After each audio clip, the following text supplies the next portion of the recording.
been missing out the walk with the men. I been building up the blocks like a man. Elliot got water dripping out the city. Oh my God, boy he got a God. Oh my God, boy that boy on top. Sipping walk, make my heart stop. All these hoes, yeah my love my God. Yo, let her go, put her on roll, put that on payroll, put that on go. Yeah she like to go, yeah she love to blow. Get that dick so, like a snow cone. Yo, get that bag, show 'em how to ball. I'm in the mall, yeah I'm saying.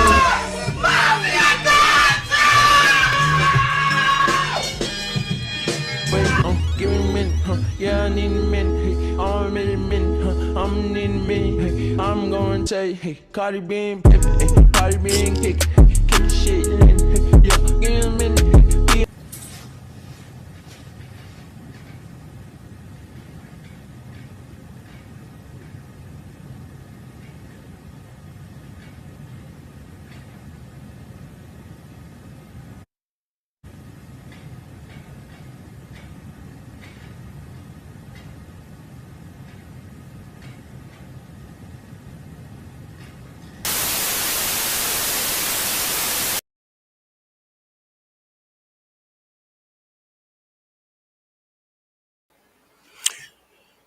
Hey, what's good, y'all? DGE Dolphin Gang Entertainment. It's your boy DG, and we back with another video. I haven't been on here for a minute, but I just gotta make this content, man. So I'm gonna cover a lot of topics today, and they're gonna be coming out on this YouTube in like increments, in like small videos. So be on the lookout for that. Y'all go follow my other pages. I got other page that's blowing up right now. I gotta handle it diligently. A lot of people following that page, a lot of people. So hey, DG, he about to turn up on y'all, man. He about to turn up. But with this channel, help me get to that 10K, please. Help me get to that 10K. I know it's on its way. I can't wait for the season. All the games, gonna be vlogging them. You name it, man. You name it. We're going to be outside this year. Never fault. We're going to be outside, man.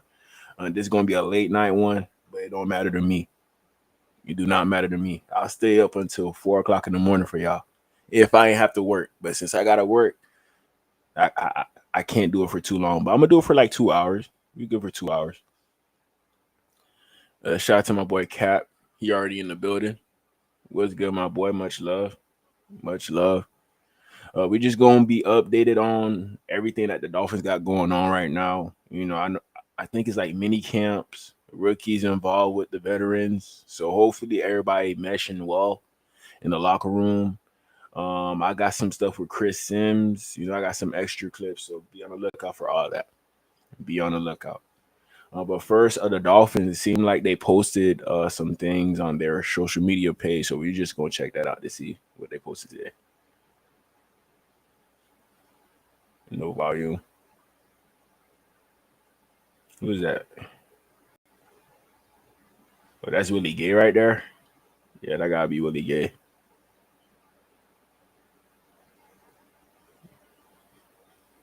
No volume?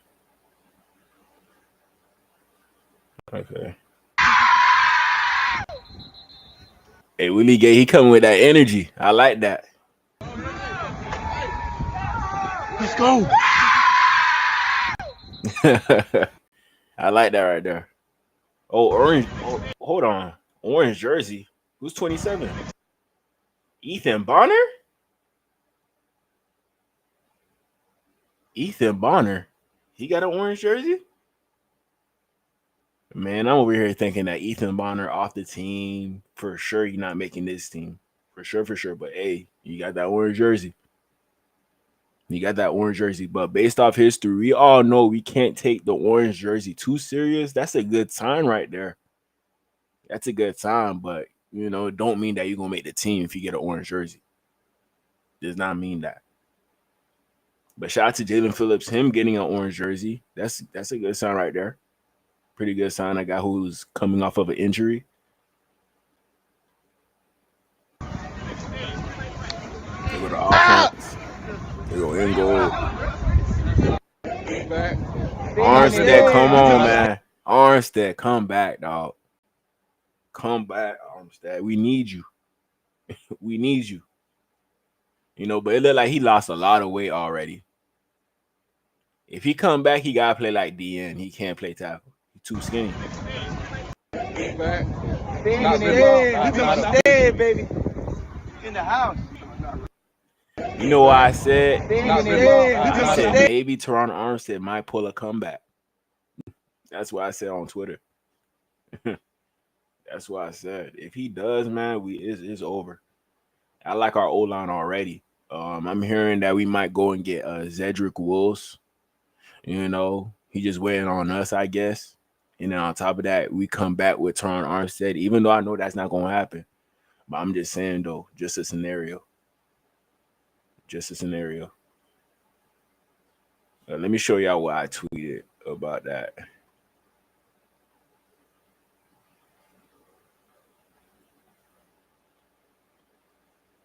I said Teron Armstead about to pull a Tom Brady. That's what I said.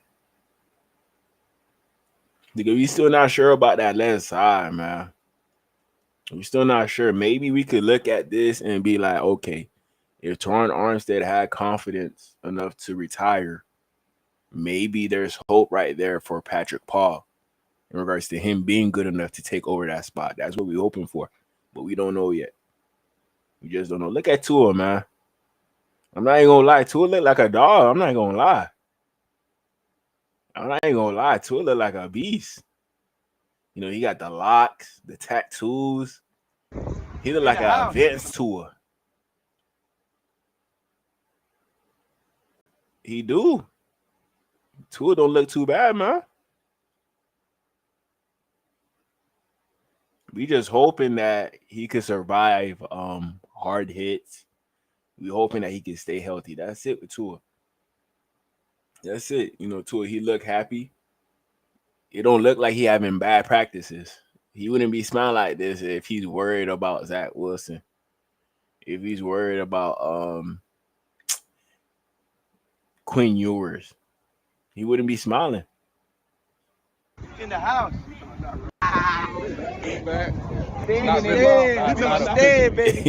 You heard Armstead? Not really. Not really. We back, but not really. Come on, Armstead, please. If you're watching this, bro, please.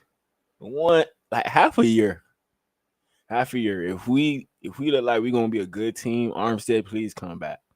You know you're gonna want to come back. But I don't know the severity of his injuries. I don't know if he's like down bad like that in regards to his health, but hopefully he all right to at least play half the season.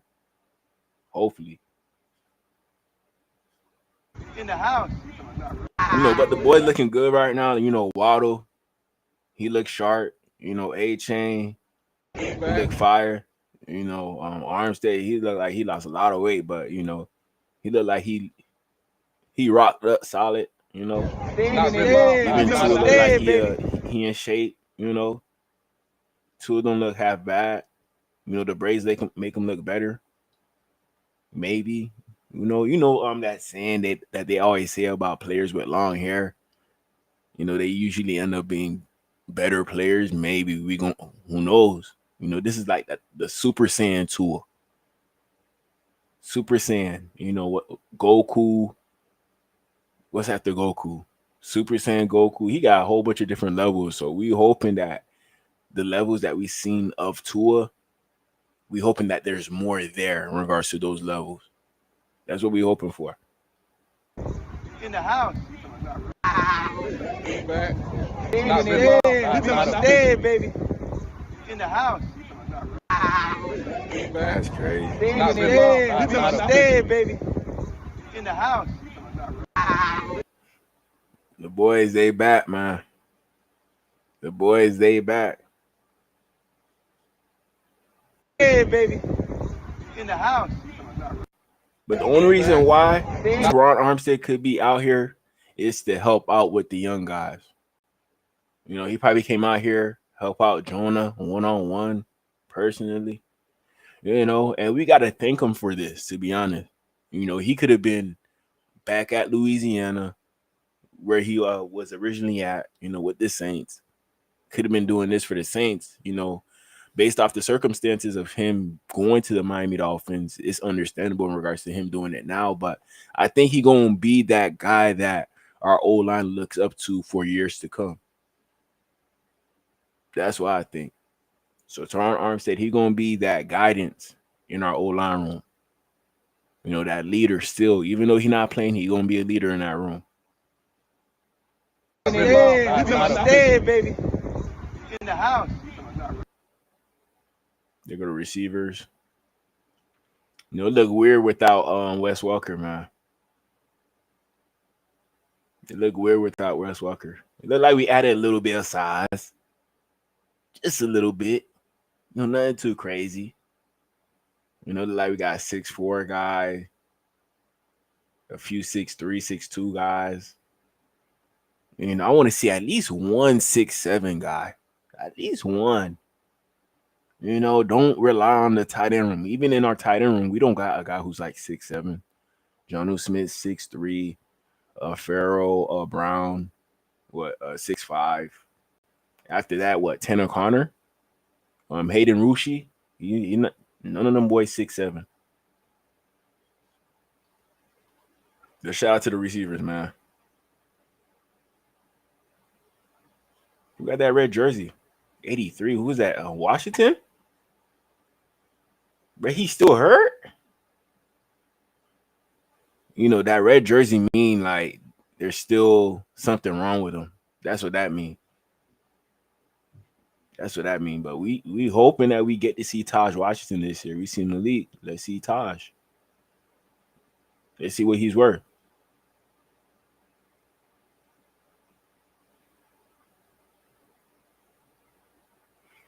But there's a lot of depth at the receiving room.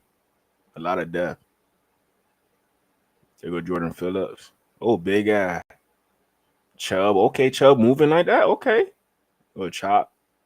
Deadly D-line. Deadly.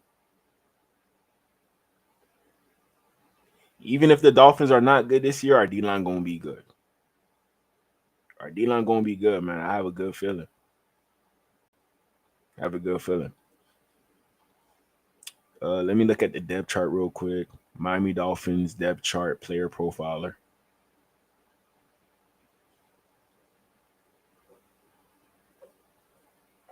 Look at this depth chart.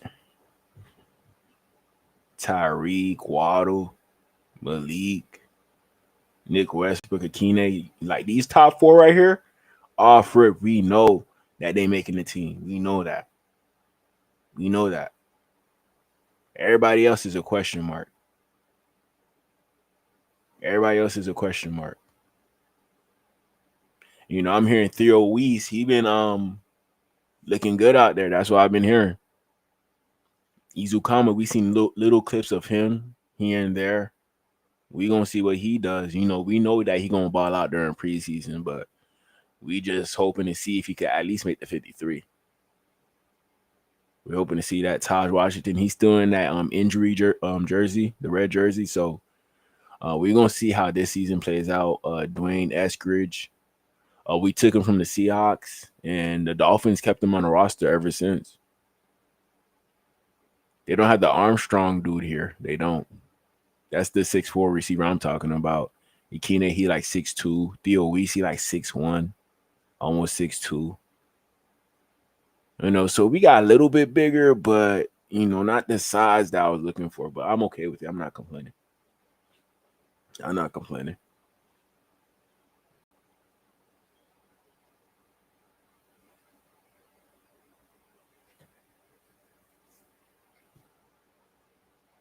Them boys working on their releases.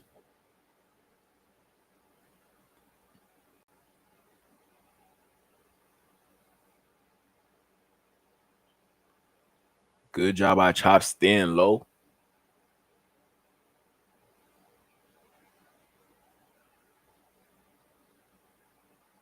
There go Jordan Phillips. That boy not playing. How do two people get the orange jersey? For real, man. How? And they both on defense. See, that's why I never take it so serious because of like stuff like this. Like, come on, man. Come on, Miami. Be for real. Jalen Phillips, he played Back to the Moon, Contagious. Okay, he got good taste. Ethan Bonner. I don't know about Ethan. Ethan got Linkin Park, Nirvana. Yeah, I'm cool. I'm cool off that. I'm sorry. I'm sorry, Ethan. I love you, fam, but now I'm good. That selection, I'm good. I'm straight off that. I am good. But shout out to them getting that orange jersey, man. Congratulations. There go Waddle, Ashton Davis. Ooh, Waddle look like he about to be the vintage Waddle with the dreads. Ooh. Ooh. That's gonna be nasty right there. That's gonna be lethal right there. Waddle with the dreads, Waddle. Good luck. That's all I gotta say. Good luck with that Waddle. There go Tua. You know, Tua, he always gonna flex calf muscles. That's one thing about Tua. He always gonna do that for sure. There go Bradley Chubb. He got a weird looking helmet. Very weird, but shout out to him. Back healthy. There go Tyreek. Tyreek do look smaller. I'm not even gonna lie. Tyreek do look smaller, man. You know, so I think we're gonna see a faster Tyreek. Even though we think that Tyreek's slowing down, I think we still gonna see a faster version of Tyreek compared to last year. You know, I was like, man, maybe I'm tripping. You know, like the Tyreek Hill that we seen from Kansas City, we just haven't received that yet in Miami. We haven't. You know, the first year he came, yeah, of course, but each year is like dying down in regards to seeing that type of Tyreek Hill. Maybe I'm tripping. Who knows? Who knows? Let me show y'all one play.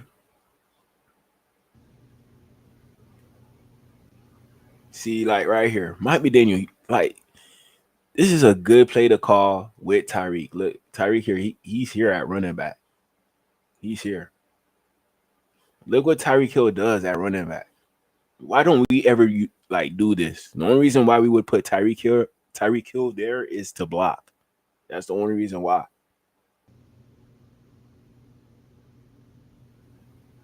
Look at beautiful play call, you know, but we just gotta wish we have the old line that could do this. We gotta have the old line that could do this right here. If we don't have the old line, it's pointless. Like, come on, ooh, Tyreek. Ooh. Like, come on, man. Vintage Tyreek Hill was crazy, dog. Who is this safety right here?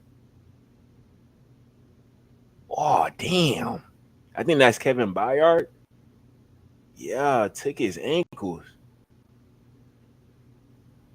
Yeah, back in the day, Tyreek Hill was deadly, man. I don't know how you don't win a playoff game with this. How? How?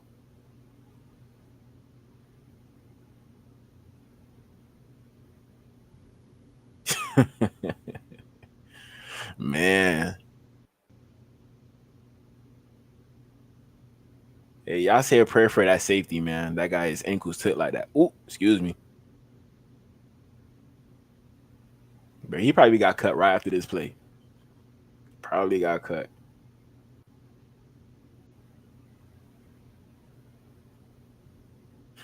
Wow, man. Wow. But shout out to Tyreek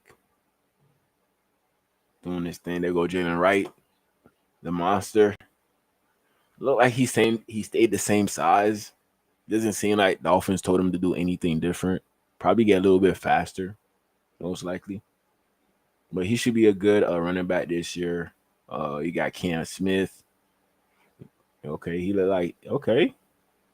It seemed like he's trying to copy what Xavier Howard does in regards to wearing like a lot of clothing to get used to the heat. You know, so maybe he picked that up from Xavier Howard. Who knows? Maybe. Jalen Ramsey, he did the same thing.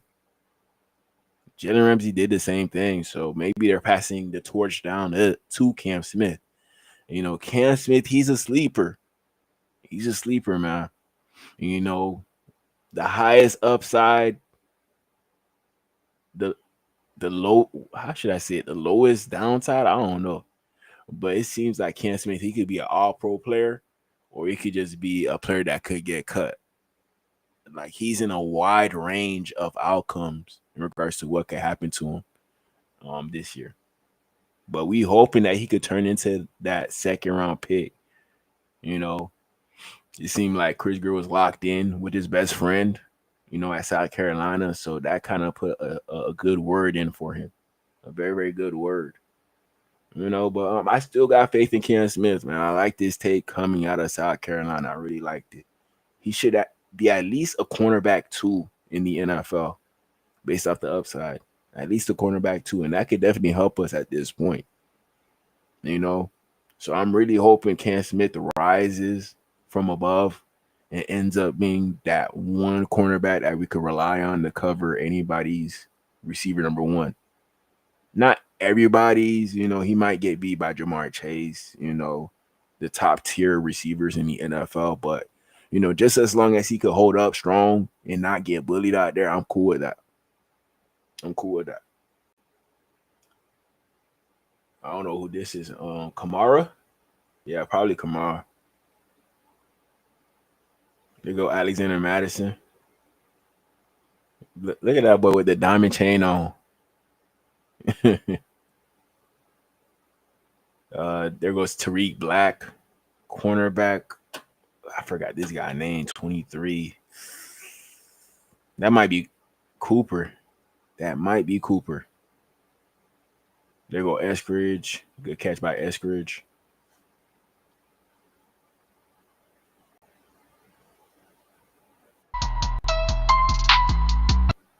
Shout out to Isaiah Johnson. He got himself a little pick. Okay.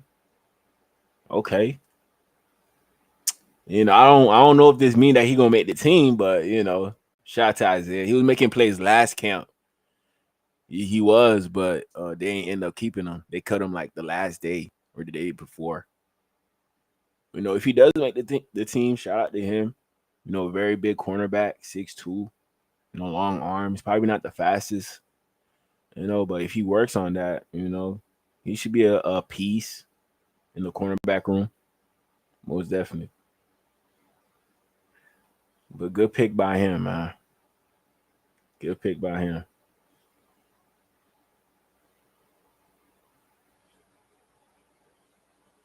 Yeah.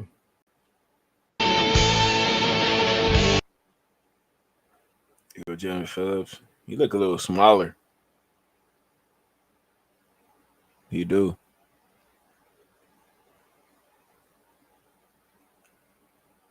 There go Ethan. But shout out to Ethan, man. That boy got heart, man. The fact that he's still on the team, bro, that's impressive. Man, this is lit right here. No copyright. Yeah, the boy's working, man. See two of all smiles out there. Still throwing the ball short. Still dumping it off. There go Ashton Davis. That boy look quick.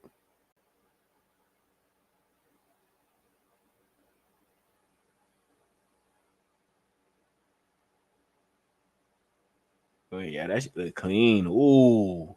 Okay, Eskridge. Eskridge not playing. Eskridge is not playing. He trying to get him a roster spot. There go Chop.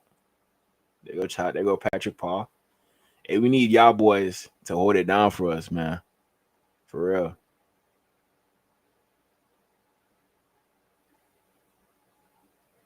What they doing? Conditioning? Ooh, Jalen Phillips, he turned that corner. Okay, that boy healthy. There go Chop.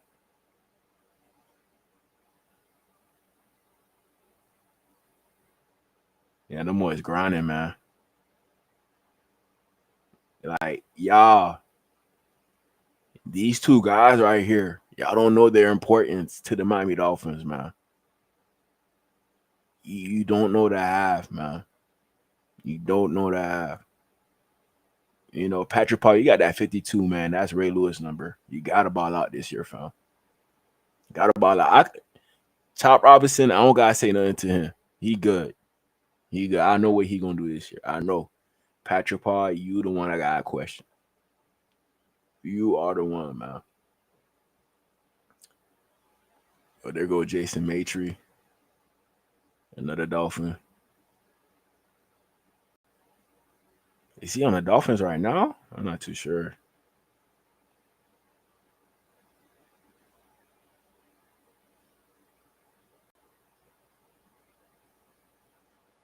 That boy living life, man. Like, it don't matter if you're a UDFA, first rounder. It don't matter, bro. You still gonna live your life. That boy got baptized. Shout out to him. You know he loved the Dolphins. You know that for a fact, man. Shout out to Maitre, man. Shout out to Maitre. Let's see what I got for y'all next. All right, so we're gonna be reacting to some of Tyreek Hill videos that he's been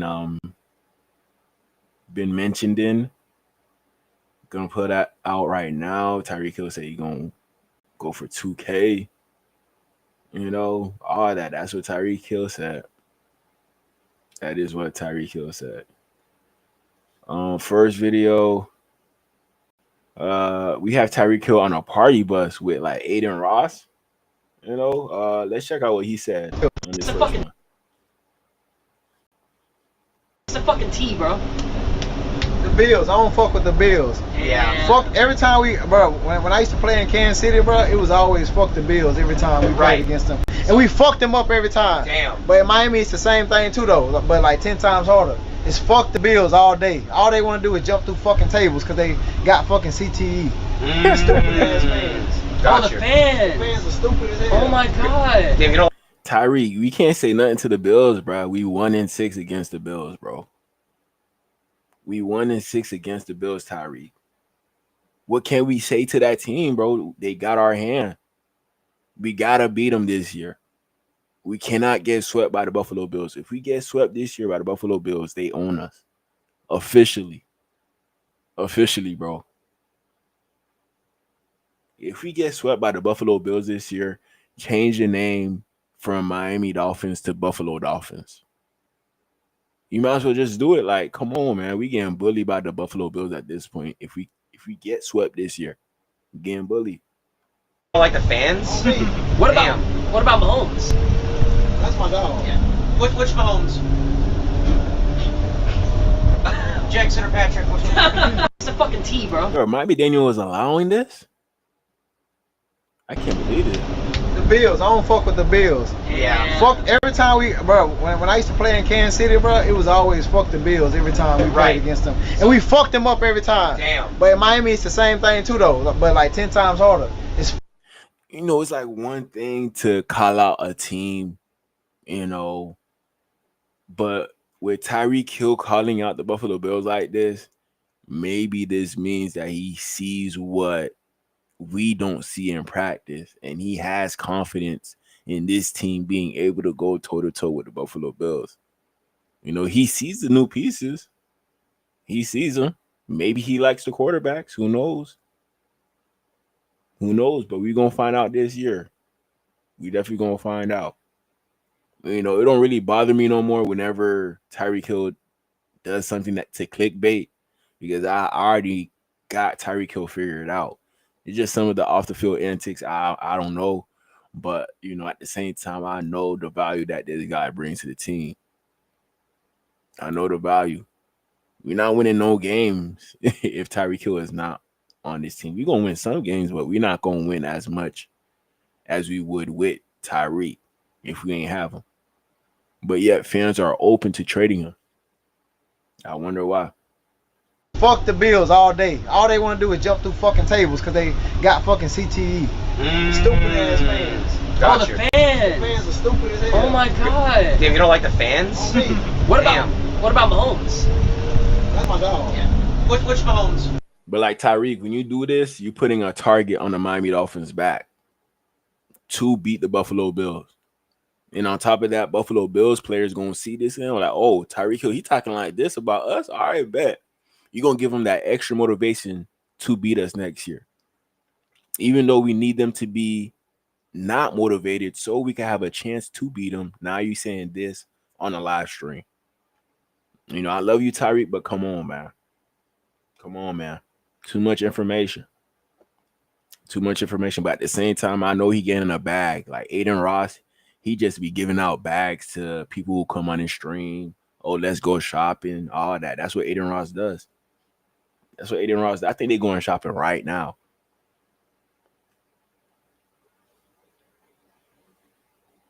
Too.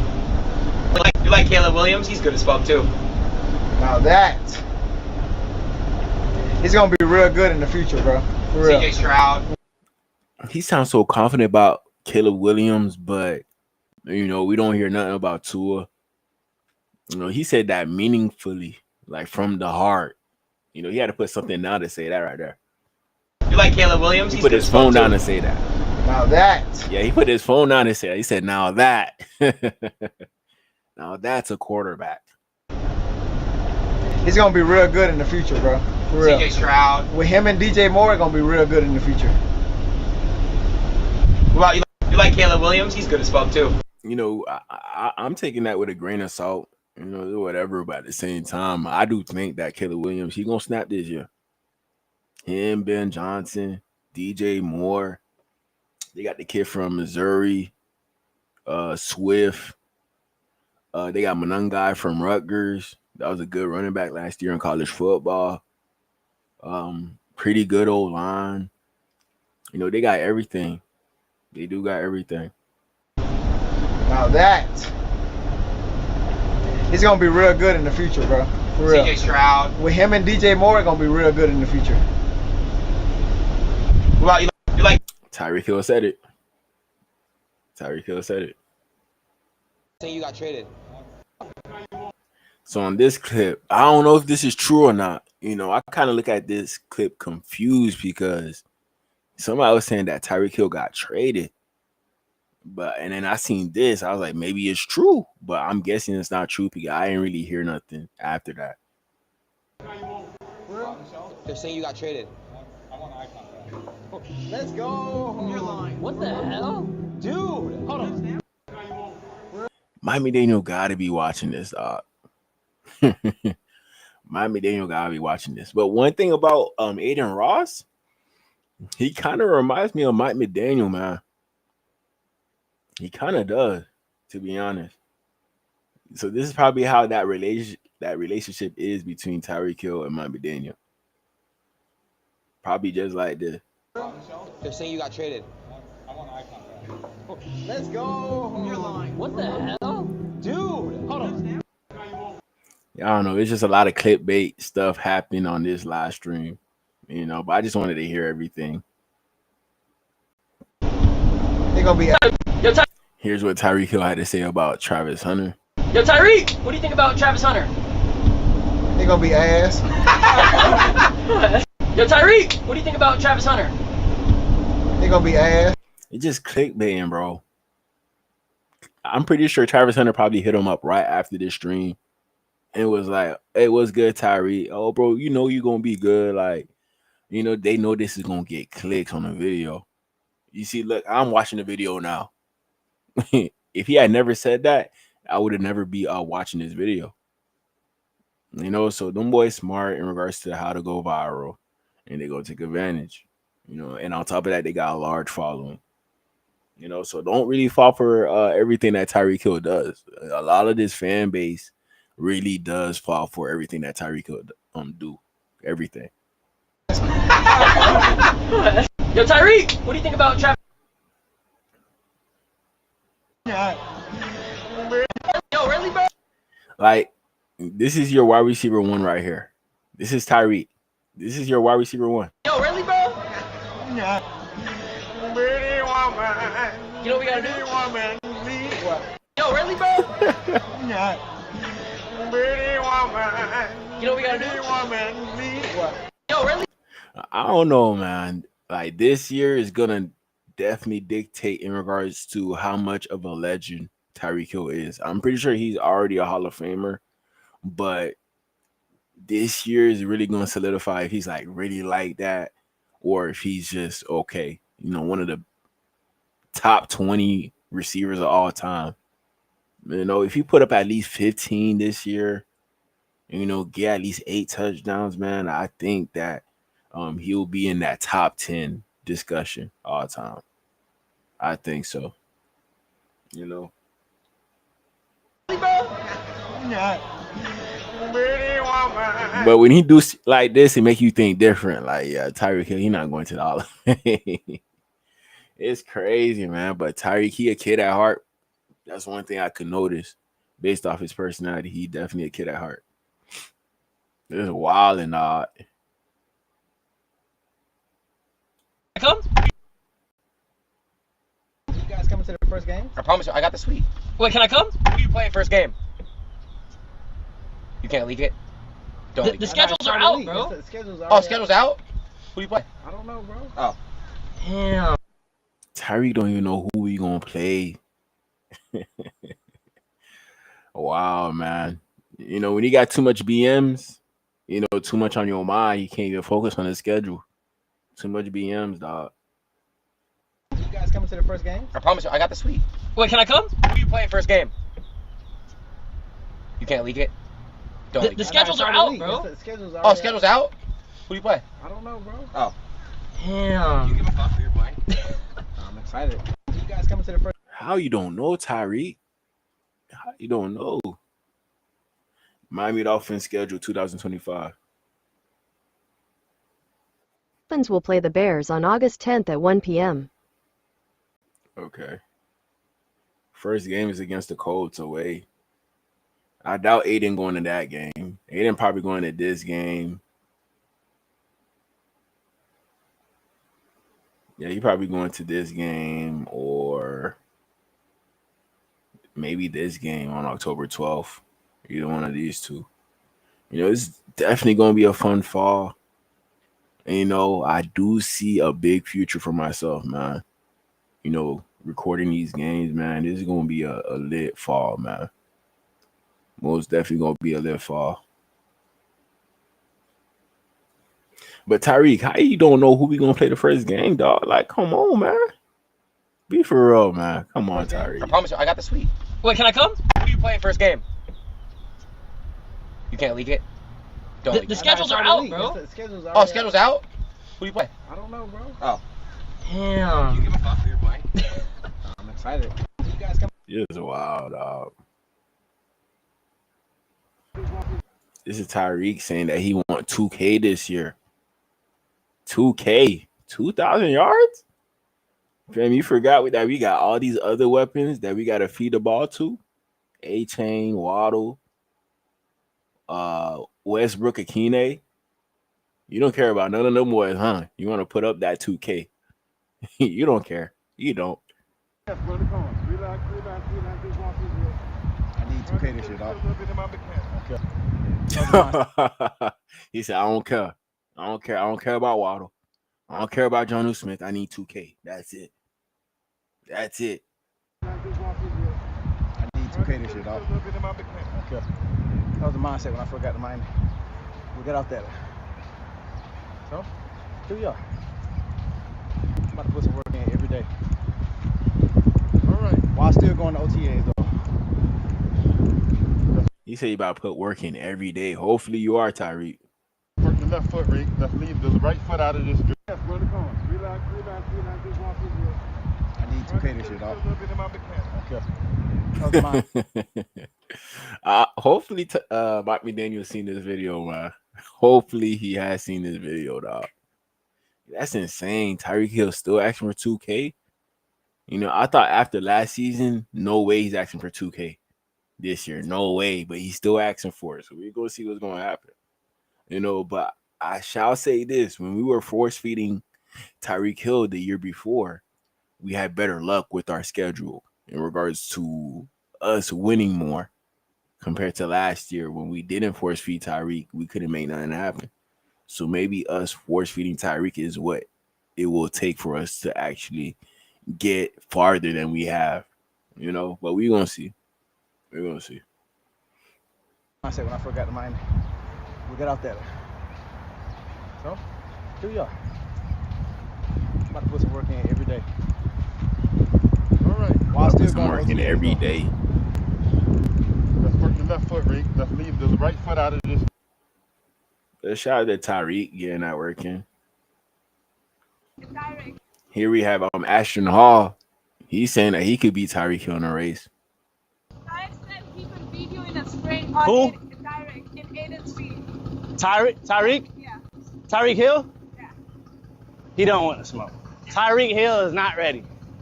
Come on. I don't really know too many people out there who could beat me in a race. I guess, bro.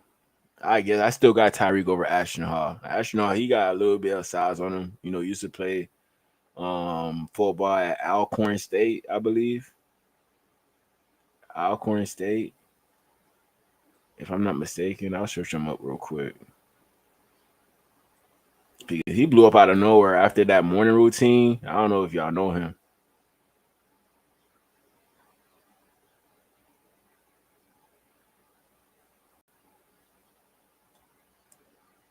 Yeah, he went to Alcorn State. But he ain't really getting no playing time.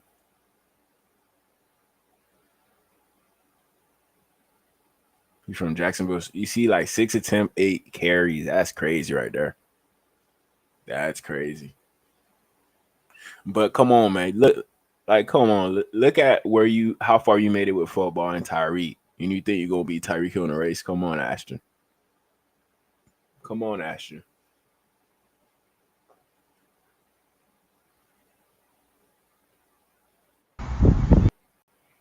Right here we got a clip of Tyreek Hill putting in that work. If you go there and be there. Good job, Reek.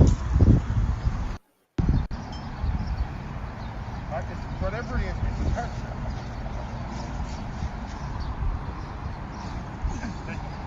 Hey.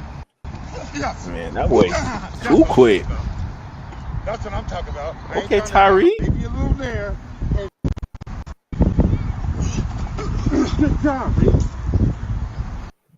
That boy levitated on this one. This one right here, nasty.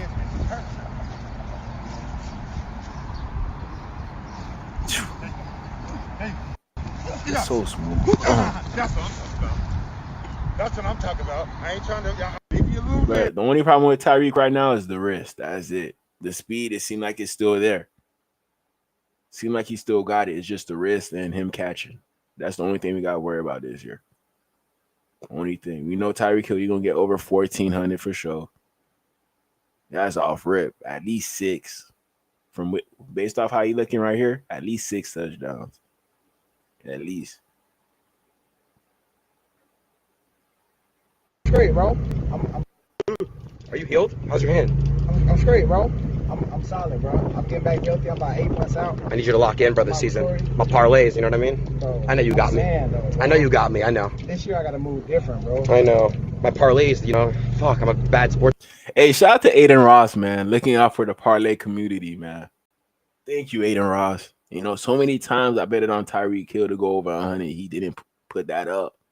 Tyreek Hill can't put up 100 yards in a game?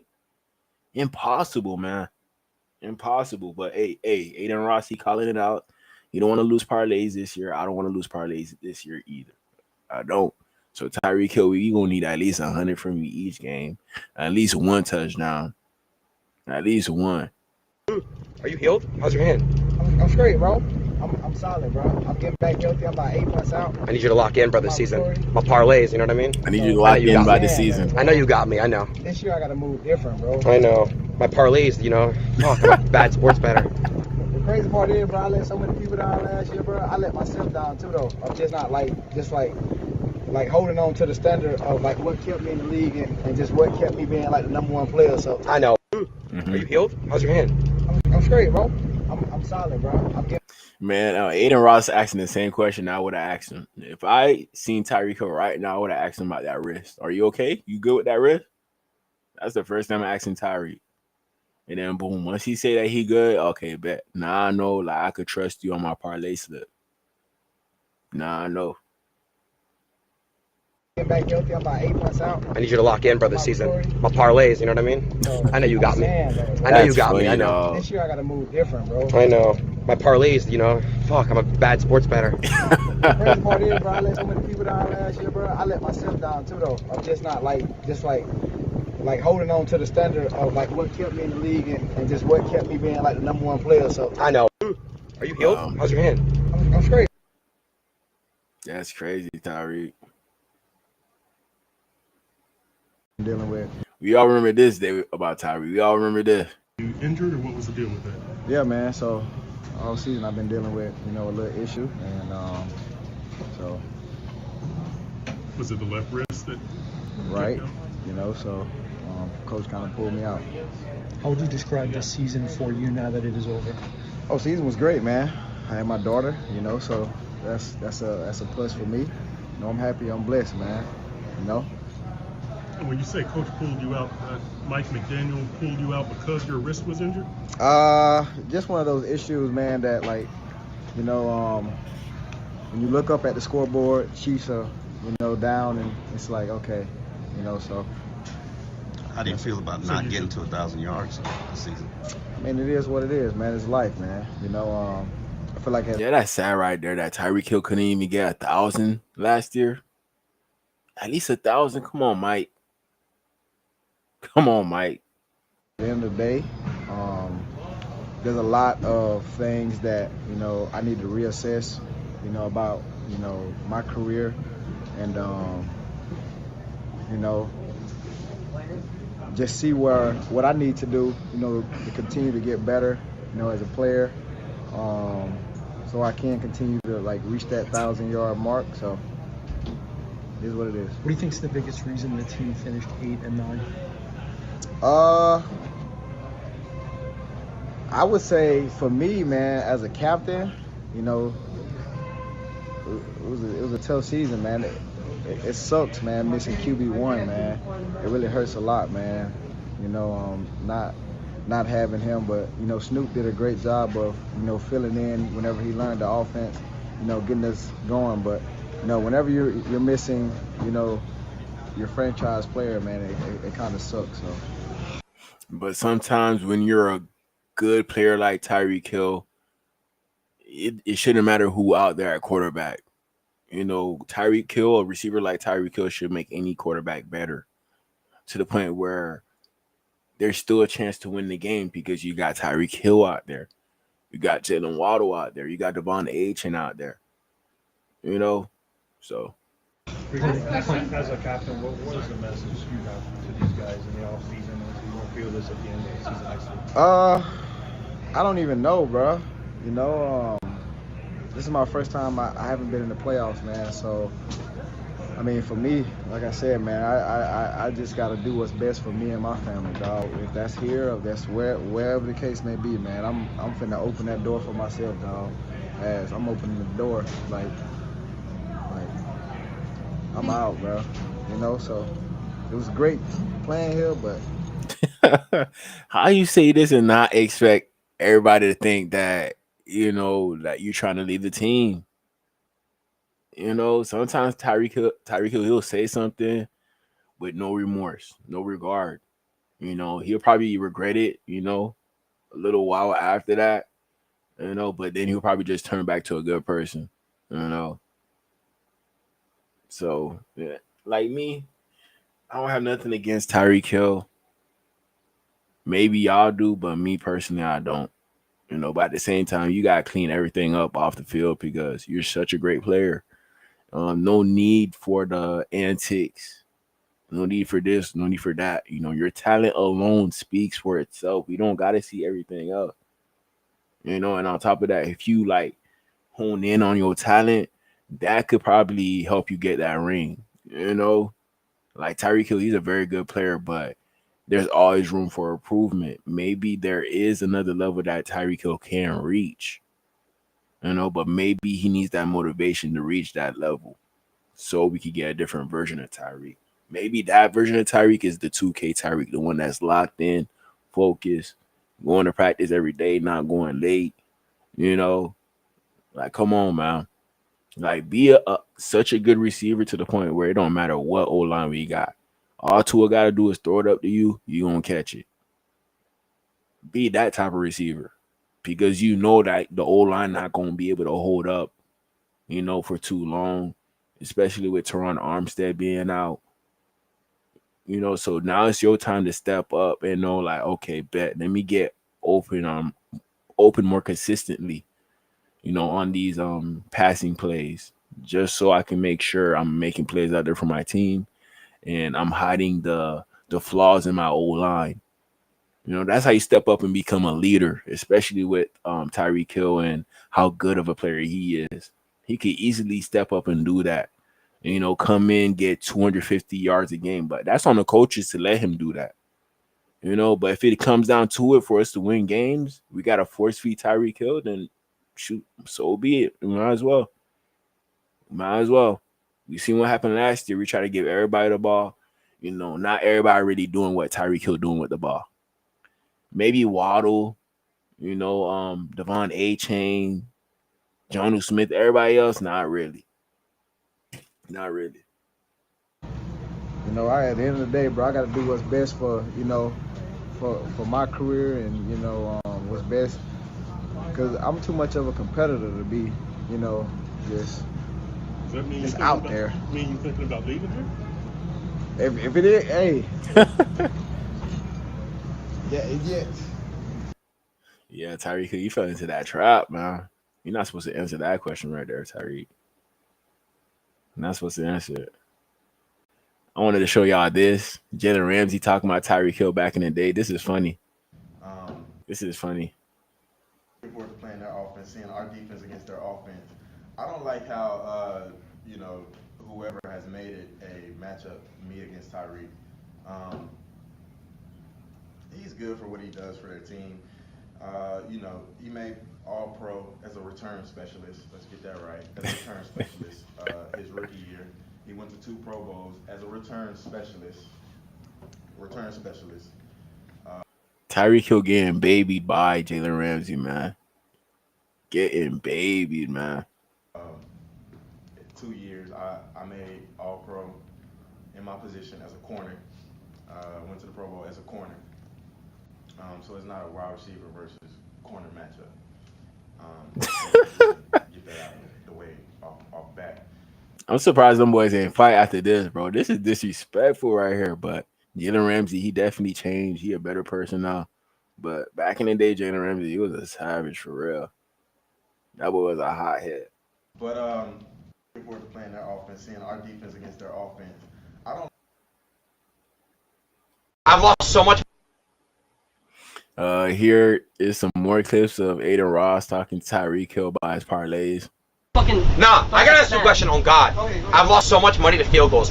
Why don't these kickers, they train their whole life to be kickers. How do they miss it, bro, for my money? Kickers don't practice at all. All they do is kick. They kick and then they go home. Dude, it makes no sense. You know, we should be long snappers. Nah, I gotta ask you a question. Hey, let me show y'all somebody real quick. Look, they don't even got Sanders on here. They don't even got Sanders. He throwing shade to y'all know who. He throwing dumb shade. He throwing shade to Jason Sanders. He definitely throwing shade to him. I'm gonna lock a lot. Hey, bro. I'm gonna lock a lot of money in these parlays, bro. But everywhere they going, he talking about the parlays. He trying to get Tyreek Hill in trouble. He really is, bro.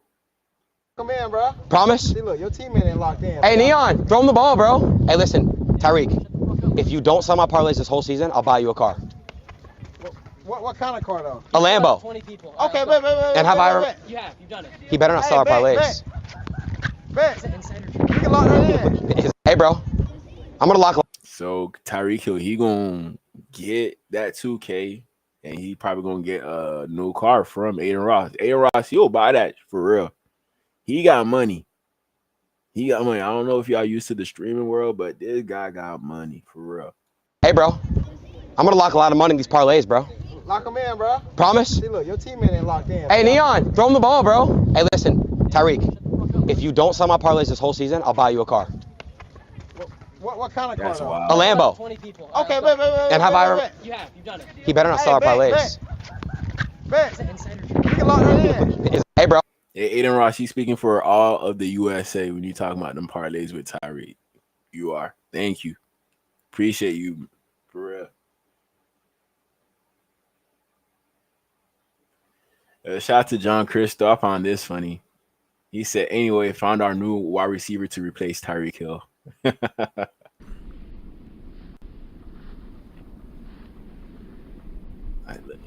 Look, it's perfect. Good vision. Great hands. 2 hands. Perfect catch. Yeah, run. We love to see it, man. 17, that's Waddle's number, but Waddle, we're gonna have to give that up, fam. I'm sorry. 17 look way better on her. I know you would say the same thing. Look at her. She could have fixed her hands a little bit, but that's a good enough catch. I could deal with that. You know, it seems like she runs a good 4, 5. That could work. That could definitely work. You know, we gotta get her some cleats though. You gotta get her some cleats. That's it. But other than that, everything's fine. Good form. I love to see it. Good job looking back. Man, she might make the Pro Bowl if she joined the Dolphins. She's gonna make the Pro Bowl. She definitely gonna make the Pro Bowl if she comes to the Dolphins, man. She is definitely gonna make the Pro Bowl if she comes to the Dolphins. Just look at her.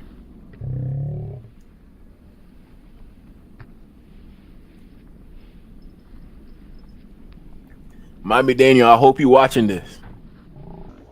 This is how you scout talent right here. This is how you scout talent. Chris Greer. This is what you're supposed to be looking at right here. Like, I don't even gotta watch her highlights. I don't even gotta watch the game. This is all I gotta see. Shout out to my boy Ice. DG looking at those amazing yams. You know, late at night. Something good to look at. Just perfect. Oh my, just beautiful. Oh, man.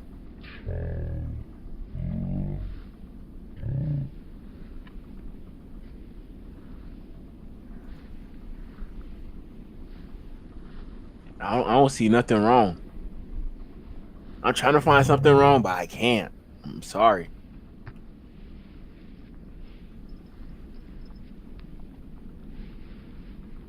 Good job. Yeah, she took off on that one. Love to see it, man. Love to see it. Waddle, thank you for your services, you know, but we're going to give her 17. We're going to give her 17, man. It's perfect form. She run better than me. I love that right there. Man, if I went out on a field and I seen a girl doing this with a Dolphin jersey on, I might propose. Will you marry me?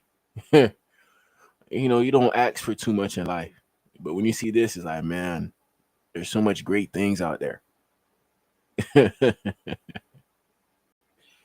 Oh, man, I'm funny. But shout out to this girl. I don't know who she is. Somebody just posted her. Somebody says Mel G. Okay. All right, football fans, come at me. How's my form?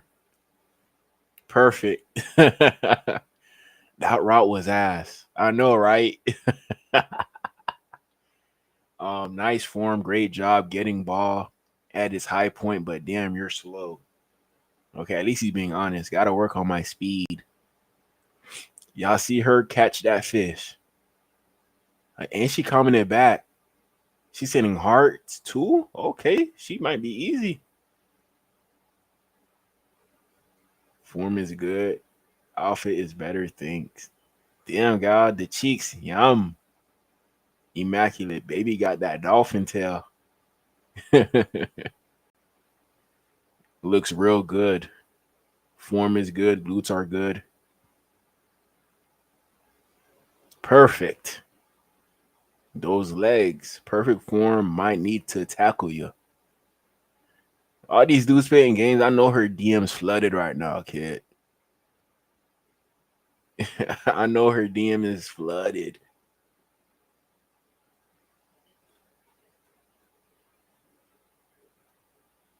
Does she post content like this often? Oh, so she's like a workout warrior. So she works out a lot. Okay, I like that, man. Is she a Dolphin fan?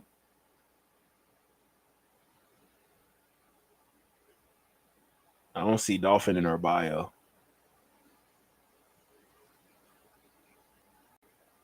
Oh, she gotta be like a model.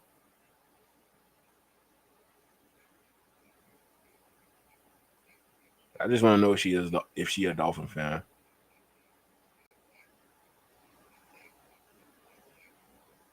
See, look what she said. Must be a lot of Dolphin fans out there. Or was it because of my form was that good? You all know why. You know why we watching this video. You know why. You know why. But shout out to Mel G.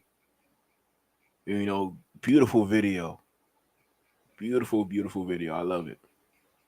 I love it.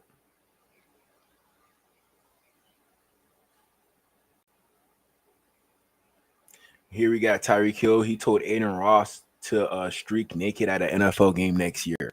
So now I know for sure that I am not attending an NFL game. You said Joe? We should streak at one of the games. Yeah, we should. All three of us. Would you help us? Yes, We'll get bro. naked and just run across. I would love to see that. What the fuck? I would love to see all three chodes. I haven't seen Chodes? No. You serious, bro? You said chodes? All my life I don't have a chode. Yes, he does. I promise you. How do. would you know? I've seen it. And by the way, you're not circumcised. What? We should streak at one. Aiden, what you say? Of the games. Yeah, we should. All three of us. Would you help us? Yes, We'll get bro. naked and just run across. I would love to see that. What the fuck? I would.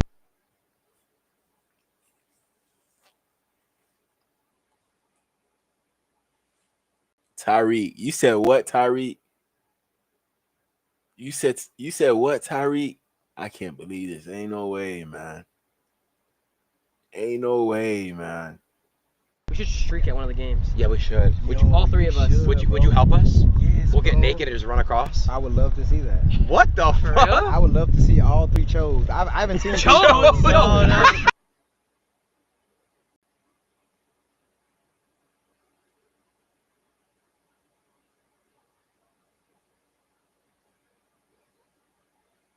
Tyreek Hill, he different, man. Tyreek Hill, he different. I don't know if y'all know what chodes mean, but y'all could go search it up and see for yourself. Because I'm not going to search it right up. But that's what Tyreek Hill want to see.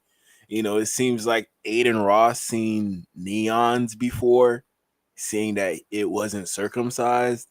So I don't know what's going on. I don't know what goes on behind these streams, but I'm confused right now. I'm so confused. You serious, bro? You said chodes? All my life I don't have a chode. Yes, he does. I promise you. How do. would you know? I've seen it. Does chode mean small? Them boys literally having a conversation about that. It's crazy, man. It's crazy. I've seen a lot of things in my lifetime, man, but not this. Not this. It's ridiculous. We already went over the practice stuff earlier on the stream. We already did. Miami Dolphins have signed Ryan Cooper Jr. They signed him, let him go, re-signed him again. So now they just playing games with him. I don't know what they doing, but we gonna see. We gonna see. Ryan Cooper, I don't know if he gonna make the team or not. If he was a guy that's gonna for certainly make the team, then I would cover it. But since I know it's like a 50-50 thing, I'm not even gonna get into it. Ryan Cooper, he a big cornerback. Should definitely play the outside, not a slot cornerback. But I think we have a lot of guys in our room that could beat him out for a roster spot. He could probably make the practice squad. He can.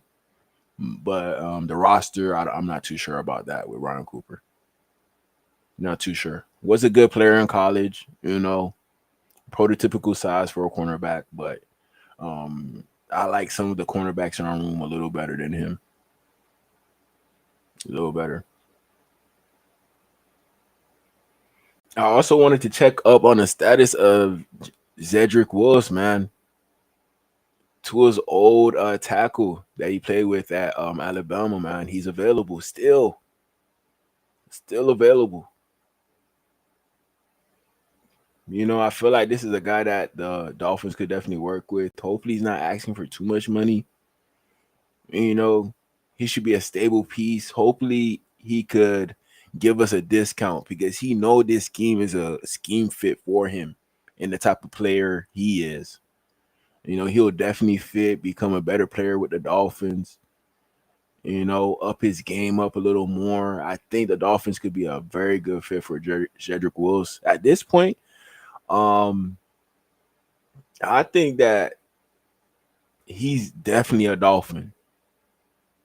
I don't have no sources, but I think he's a Dolphin.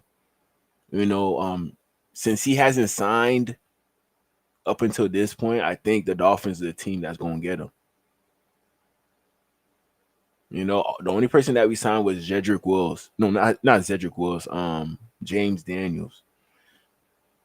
That's the only person. Larry Borum as well, but he's just a backup, a backup piece. But with Cedric Wills, I think this is a guy that we keep it on the low. But once we come to our senses and he come to his senses, I think he's gonna be a Dolphin. Just wait on it. Just wait. I think in like 2 weeks we're gonna hear as to where he will sign, and I think it will say the Dolphins.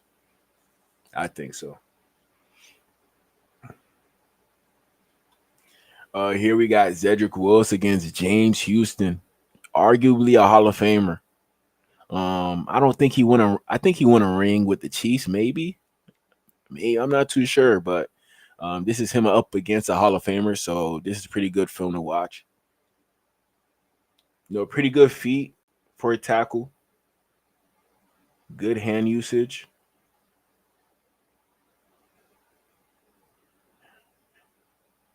It seemed like he definitely got smaller over the past few years. Definitely has gotten smaller. But the fact of him getting smaller goes to show you, like, maybe he could be a very good scheme fit with the Dolphins. A guy who could move in space, but still a very good blocker, pass blocker, run blocker.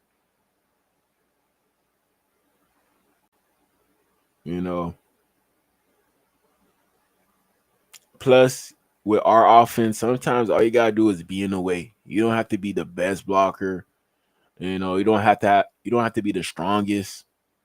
You definitely have to be the fastest O lineman, one of the fastest O linemen to move out in space. You definitely have to be that. But sometimes you just being in front of somebody could open up a hole for Devon H and he gone. You gotta remember Devon H and he run that 4-2, 4-2, 4-3 something.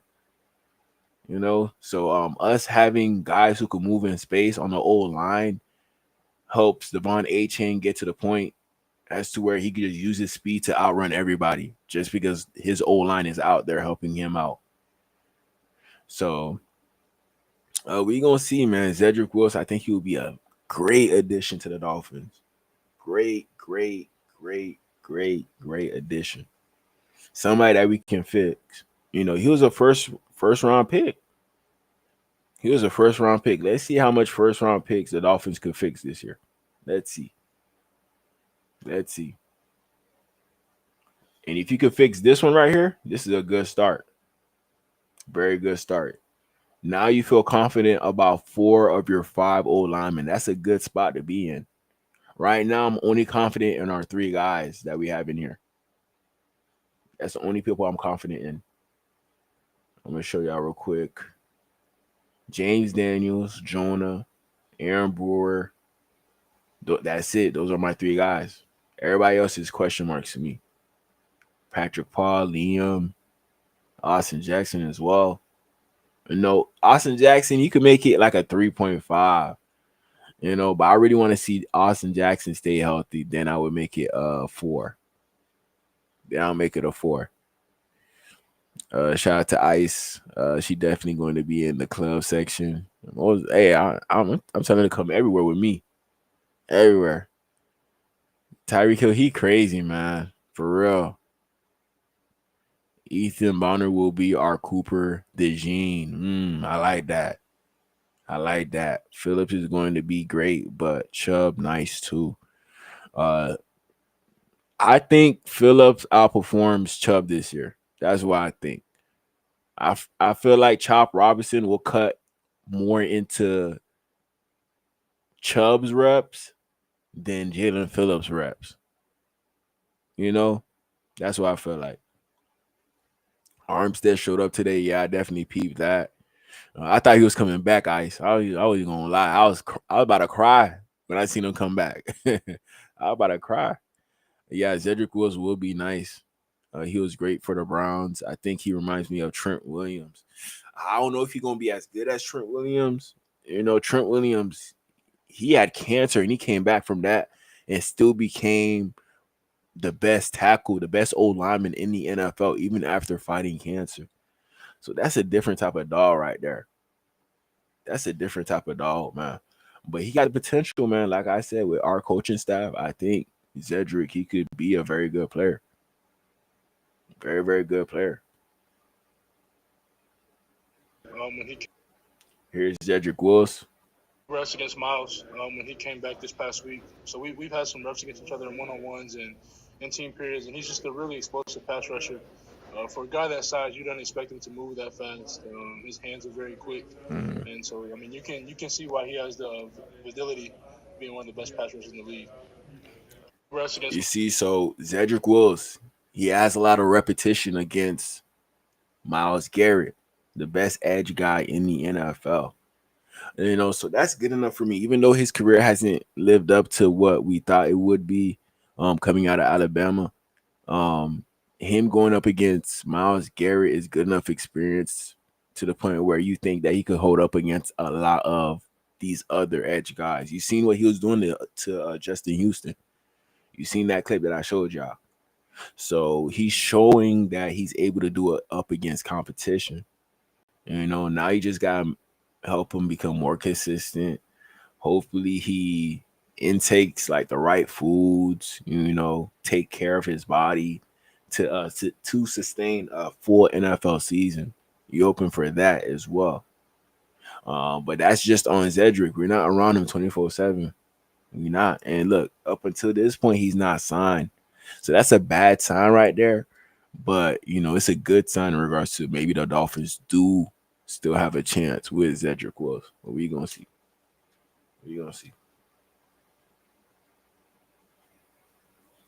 We will definitely see.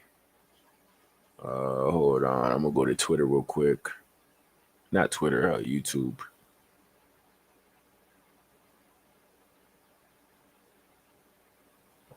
Let me see here. But Patrick Paul is a good backup, but Wills is him.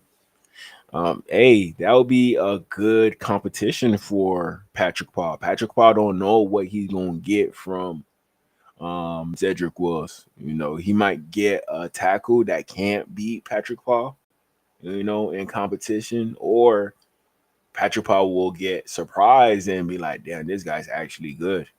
And he ends up being the backup, or maybe he starts on the right side. Who knows? We're going to see. Austin Jackson, he involved in this as well. So he still got to hold it down on that right side. and hopefully nobody outperforms him on the right side.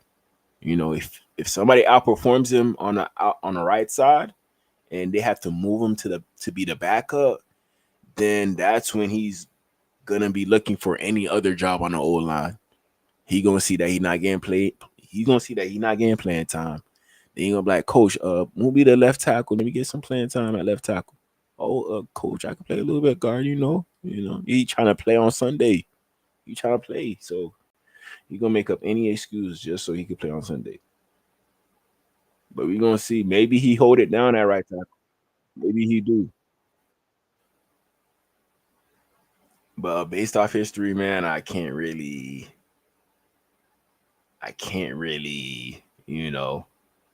hone in on that. You feel me?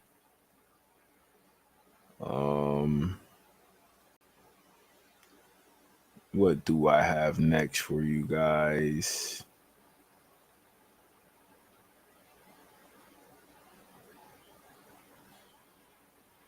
Just getting everything loaded up.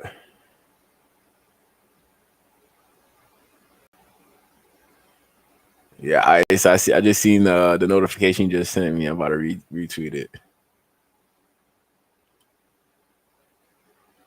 They such trolls on Twitter, man. It's crazy. So many trolls.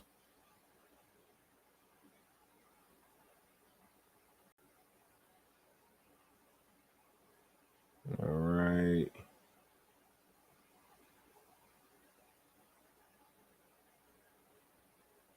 Let me see what I have for y'all.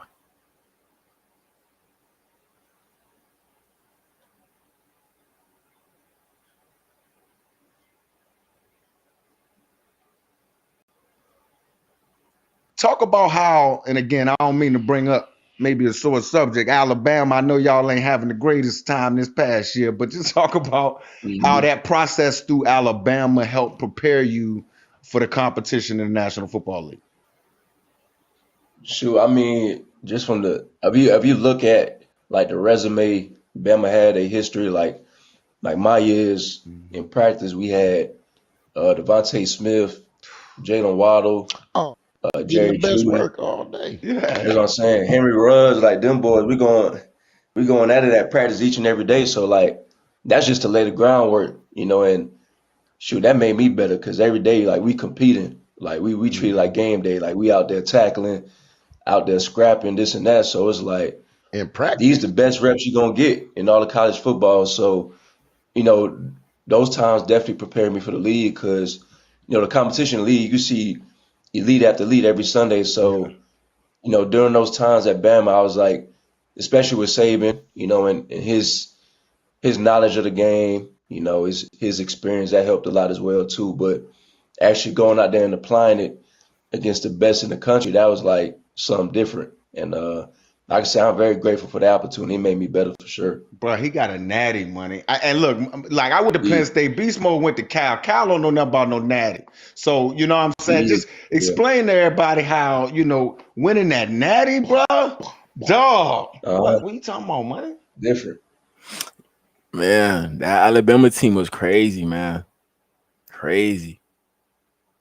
So Tua, he went up against competition before at Alabama, even though when Tua was putting up 6 touchdowns a game, 7 touchdowns a game against bad competition, he was doing the same thing against good competition at practice. But at the same time, at practice, nobody hitting you.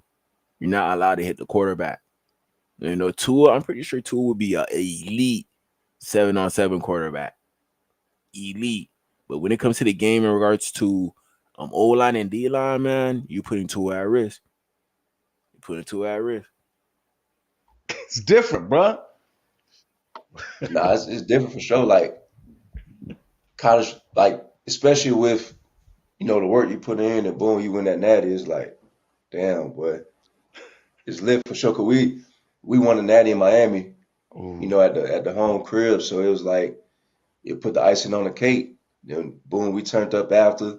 You know what I mean? So yeah, winning that natty, that's something I would vividly remember, for my lifetime. So yeah, definitely a special moment.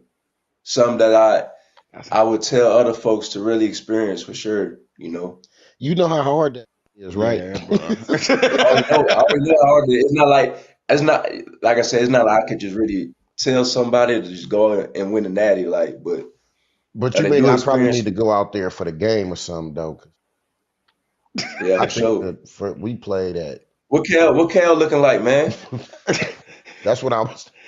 Cal got a chance? Oh, I'm just saying, man. We was Pac-10 champions. It was only 2 people in the Pac-10, bro. Well, I was in that. I'm talking about when I was playing. I can't speak, but I mean, we got some little running backs over there that really doing it. I think gonna be. Well, I think it's tough now. Out. I mean, Pat, you played in the CFP era, so you understand playing those 14, 15. They're playing rounds of playoffs basically now. Yeah, man. You know what I'm saying? See, we ain't have all that. No, we had BCS, me and you. Yeah, we ain't have all that. Kind of just said, y'all. Oh yeah, they in that game. They in that game. Yeah, go ahead and go. I think it's like a different landscape now. I think they try to make it more competitive. Get more viewers as well too. Like just bring all the college football excitement into it with the playoffs now. So, I mean, you go against top 13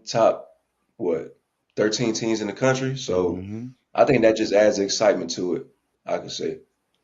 But bro, that's a brutal. I mean, you gotta think. I'm thinking about what Bama's schedule was this year. Man, that schedule brutal, bro.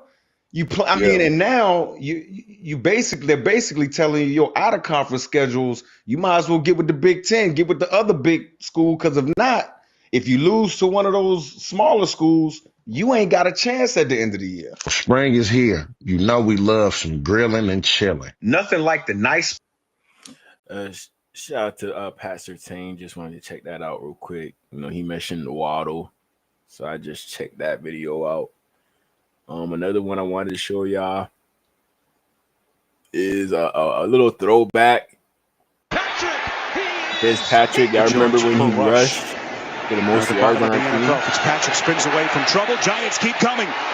Like, this is who I want Quinn Ewers to be. This is who I want Quinn Ewers to be right here. Williams giving chase, and he's slippery again. Magic trick by Fitzpatrick. Fitzpatrick thought he was fakes the throw. Lamar. Run to the 5, to the end zone for the touchdown. Like, we can't do that with Tua. Like, Fitzpatrick, he's not the most physically gifted quarterback. He's not. Beer belly, chugging beers, on his free time. That's what he do. But look at him. Look at him. Pressure's coming by the Jets. Fitzpatrick pumps a few times, still running inside the 20, and then he flips it. He flipped it to Fitzpatrick, dancing around in the pocket. He's running for the end zone and in for the touchdown. Yeah, I can never forget Fitzpatrick, bro. I could never forget this guy right here, man. Fitzpatrick, he like Santa to me because I'm a Dolphin fan. Under pressure, Fitzpatrick to the 5, to the end zone. Touchdown, Miami. It's crazy what he was doing, man. He's been sacked 4 times. There's a flag down as Fitzpatrick, he fakes a throw after he had been upfield 5 yards. Fitzpatrick. Good move, like Tua. You got to be able to do this. You was in the same locker room with Ryan Fitzpatrick. He ain't teach you none of this. He ain't teach you nothing. We ain't never seen this from Tua. We seen this a little bit, that Baltimore Raven game. From way back in the day, we seen this a little bit. Fitzpatrick now is going to run it. Fitzpatrick at the 5. Fitzpatrick. That would make a 5 flat look like a 4-4. Yards per rush. At the bottom of the NFL, Fitzpatrick spins away from trouble. Giants keep coming. Leonard Williams giving chase, and he's slippery again. Magic trick by Fitzpatrick. Fitzpatrick stepping up, fakes the throw, gonna run to the 5, to the end zone for the touchdown. Pressure's coming by the Jets. People don't appreciate Ryan Fitzpatrick enough, man. Just because he don't fit that Miami Dolphin vibe. He looked like a guy who's supposed to be playing for the Patriots. A guy who's supposed to be playing for the Seahawks. That's what he looked like. But, he came to Miami, turned it up. Everyone like, damn, who is that? Who is this guy at quarterback? And then he flips it. He flips Even it. though he was a Band-Aid, he was a pretty Fitzpatrick decent Band-Aid. dancing around in the pocket. He's running for the end zone and in for the touchdown. He could take a hit, no concussion. He's just a tough player. Under pressure, Fitzpatrick to the 5, to the end zone. Come Touchdown, on, man. Miami. He's eating them shorter hits. He's eating them. Like it's nothing, man. He's been sacked 4 times. There's a flag down. Oh, As put that boy Fitzpatrick, he ankle. fakes a throw after he had been upfield 5 yards. Okay, Fitz. Fitzpatrick, Hughes couldn't get him. Fitzpatrick now is going to run it. Fitzpatrick at the 5. Fitzpatrick. You see, that's what I'm talking about. Head-on collision. Nothing happened. Still got up. Still got up, man. This toughness should have been installed into Tua. This type of toughness right here. Ryan Fitzpatrick, Miami Dolphins stats.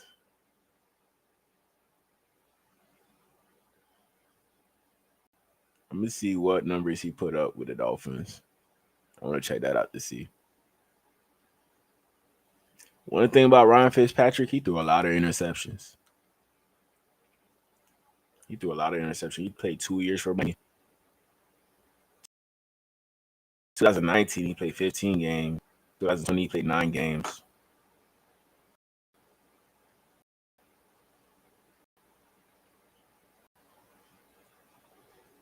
Was it 2019? It was a year, right? Yeah. So many L's this year. But good job by Fitzpatrick. He put up, what, 3 touchdowns against the Jets? That was a pretty good game, man. 3 touchdowns. Against the Bengals, 4 touchdowns. Yeah.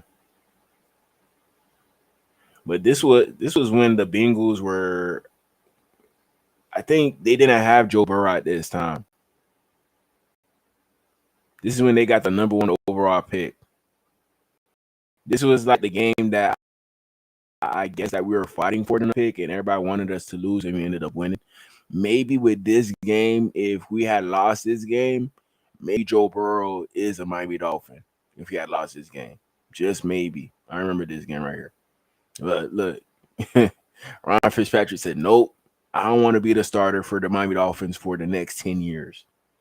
Put up amazing numbers: 419 yards passing, 4 touchdowns, 1 interception.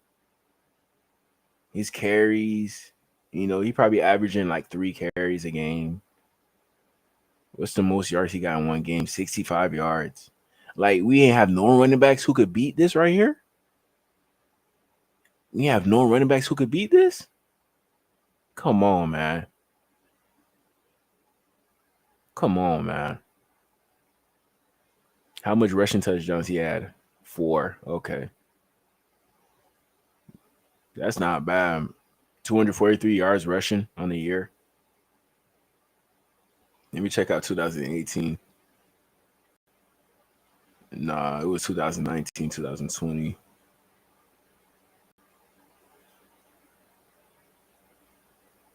Some of these games, he came in and out with Tua. Ryan Fitzpatrick, one thing about him, he going to throw that ball. But you don't know if he going to throw touchdowns or interceptions. You don't know. Shout out to my boy Ice. Much love, my boy. Much love. I'm probably gonna hit you up on Thursday. I'm off on Thursday, so I'll probably have time to stream on Thursday, so we could do a little collab on Thursday. I'll hit your phone. I'll hit your line. Shout out to my boy Ice. But the year after that, he put up 350 against the 49ers. I remember this game. Yeah, I remember this one. 3 touchdowns. And then, boom, he'll go right back to 2 interceptions in one game because he just slaying the ball too much. Just reckless with the ball, man. Look, against the Patriots, three interceptions? 3? Come on, Ryan. Come on, Ryan. I remember one game, I think he threw 6 interceptions? I forgot what year that was.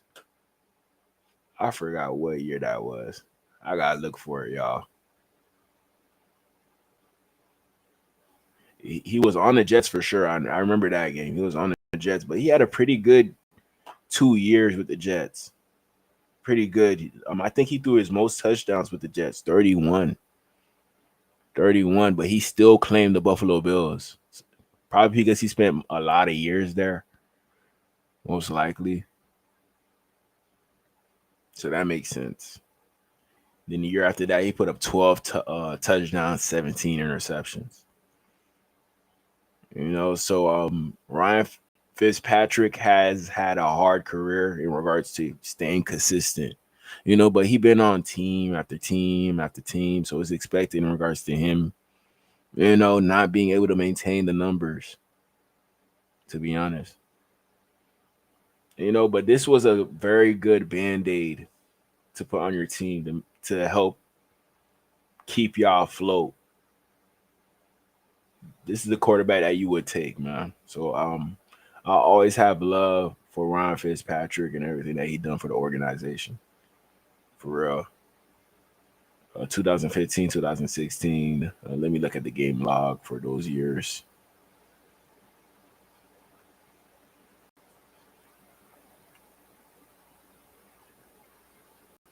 No, 2016. It had to be 2016. Yeah, right here, this game. I remember watching this game. I'm like, man, Ryan Fitzpatrick has to be the worst quarterback of all time, man. 6 interceptions in one game, bro. 0 touchdowns. 20 out of 44, under 50% completion percentage. I didn't know what he was doing this game, dog. I thought he was literally trying to lose the game. That's what I thought. That's how bad it looked. That's how bad it looked. But at the same time, he'll show you a great game and put up very good numbers. What's another good game that he had this year? Nothing really. You would have to look at the year before in 2015 to see the good games that he had with the Jets. He had 4 touchdowns, 0 interceptions against the Dolphins. Crazy. Against the Titans, 3 touchdowns, 0 interceptions. So he had some good times with the Jets, but he definitely had some bad times with the Jets. Because 6 interceptions in one game. Damn, Fitzpatrick. Golly.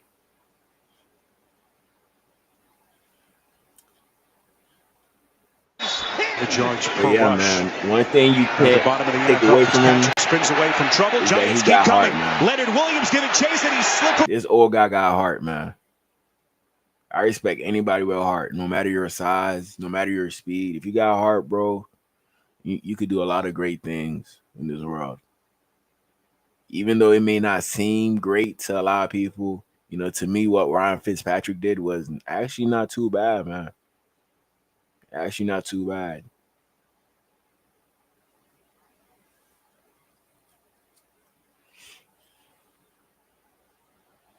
Let me see what I got next for y'all. Please, Trevor Lawrence. So we got the pressure scale for Trevor Lawrence, Tua, and Herbert. Out of all 3 guys, y'all gotta let me know who y'all think are under the most pressure. Let's hear this. Maybe I should skip to Tua's part. Yeah, maybe I should. Okay. Could you email me the part about Geico, making it easy to switch and save hundreds? Oh, yeah, sure. You don't know my name, do you? I just get you mixed up with the other guy. What's his name? What's your name? Get more with Geico. Nonetheless, we know that. Could you email me the part about Geico, making it easy to switch and save hundreds? Oh, yeah, sure. You don't know my name, do you? I just get you mixed up with the other guy. What's his name? What's your name? Get more with Geico. Tua. 1 to 10. What do you got? Me, I got 8. 8.5, maybe 9. Y'all give me y'all answer in the comments. I'm gonna go a little higher here than Trevor Lawrence, and I think I'm gonna go 8.5 with Tua and where he's at. This is a big year. I mean, not a huge year in the fact that expectations are through the roof with the Miami Dolphins. We know they're in a little bit of changing their team over as well, but we're in the midst here of, Tua, just like we talked about with Trevor, they've staked their claim as he's the franchise quarterback. He's going to lead us into the future. We paid him a ton of money. Even when he was had questionable health status and we're not sure where the brain was and all that, they've put incredible talent around him, the best talent there is. Exactly, man. Exactly. But I don't think people say that because of our old line. If our O-line was as good as we would want it to be, then people would have been like, Tua really had the best supporting cast. But since our O-line wasn't up to par with our receivers and our running backs, nobody really blames Tua because the O-line wasn't that good as well. Offense itself is one of the most creative in football. There's nobody you'll talk to that won't agree with that, right? The fact that the team has fallen off a little bit, I really think helps Tua a little here and the lack of pressure. It takes him off the radar. So now nobody really viewing the Dolphins as a threat, and that could be a good thing for the Dolphins, man. So we could come in, we could hit people in their mouths instead of them coming to hit us, knowing that we're the top offense in the NFL. So hopefully we can take advantage of us going into a lot of situations like that. But if we end up winning a lot at the beginning of the year, we might end up dying down towards the end. So hopefully we could just keep a steady pace and then start turning it up a notch towards the end. But we just got to hope that everybody stays healthy for that. Because there's not expectations on the team.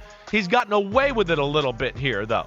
And we're talking about a few years here of, not healthy, not going to the playoffs, and I'd go with some of the best support around you in all of football. Yep. And then as we've talked about, too, in big games with Tua, and this is where I argue with people sometimes on the radio and other podcasts all the time. I go, there's pressure on you. When you're the biggest question on the team in every big game, there's tremendous pressure on you. So, Exactly. this is a big year just because he's got to show that he can carry the team through a little bit of a year of transition here and show also that, is there more to be untapped as we go forward here to where we think we can actually get in the playoffs, win playoff games with this guy? And I think that's what's at stake here. Yeah, that's another direction that this team could take in regards to us winning a playoff game, but it seems unimaginable at this point because it's been 4 to 5 years and Tua has not done that. So it doesn't make you think that that is the actual avenue, but we never could really know until the season starts and we see what happens after that point. That's when we gotta wait and just see. Anything could happen. I'm hoping for the best, but I prepare for the worst. Alone maybe Mike McDaniel's job along with it this year as we go into 2025. And that's the key. Yeah. That's the key. Tua is locked and loaded for 3 years. Yeah, right. He's already had $54 million in 2026 compensation become fully guaranteed. Wow. We broke it down when the contract came out. It was a 3-year full guarantee for Tua. But this is the year you can already kind of feel it coming. You can feel it. If they finish 3rd or 4th in the division, if they're not in the mix for a wild card berth, I think there's a very real potential that Chris Greer and Mike McDaniel are gone. I heard that.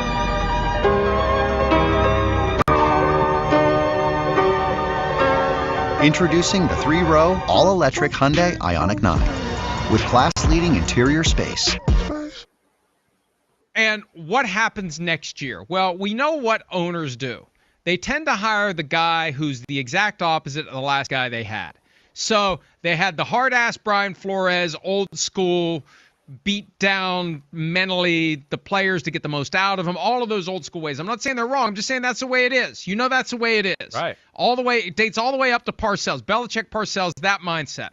So that was Flores. So Flores has gone in. Boom. In comes the guy who's completely different and is too easy on the players, some would say. The players have gotten soft under Mike McDaniel. So what happens if he gets fired, Chris? You're going to get another Mike McDaniel, or you're going to get a guy closer to Brian Flores? And what's that going to do for... I ask myself all the time that question. So if we let go of Mike McDaniel, what type of head coach would the Dolphins need at that point? We went this direction. We got the tough guy. That ain't work out. We got the soft guy. That ain't work out. How could you find an even ground, a head coach that's going to give you an even ground? You know, I feel like the even ground is finding a young guy with aggressiveness. You know, a young guy that's not going to take no bull from anybody, but at the same time, he can relate to the players because of him being so young.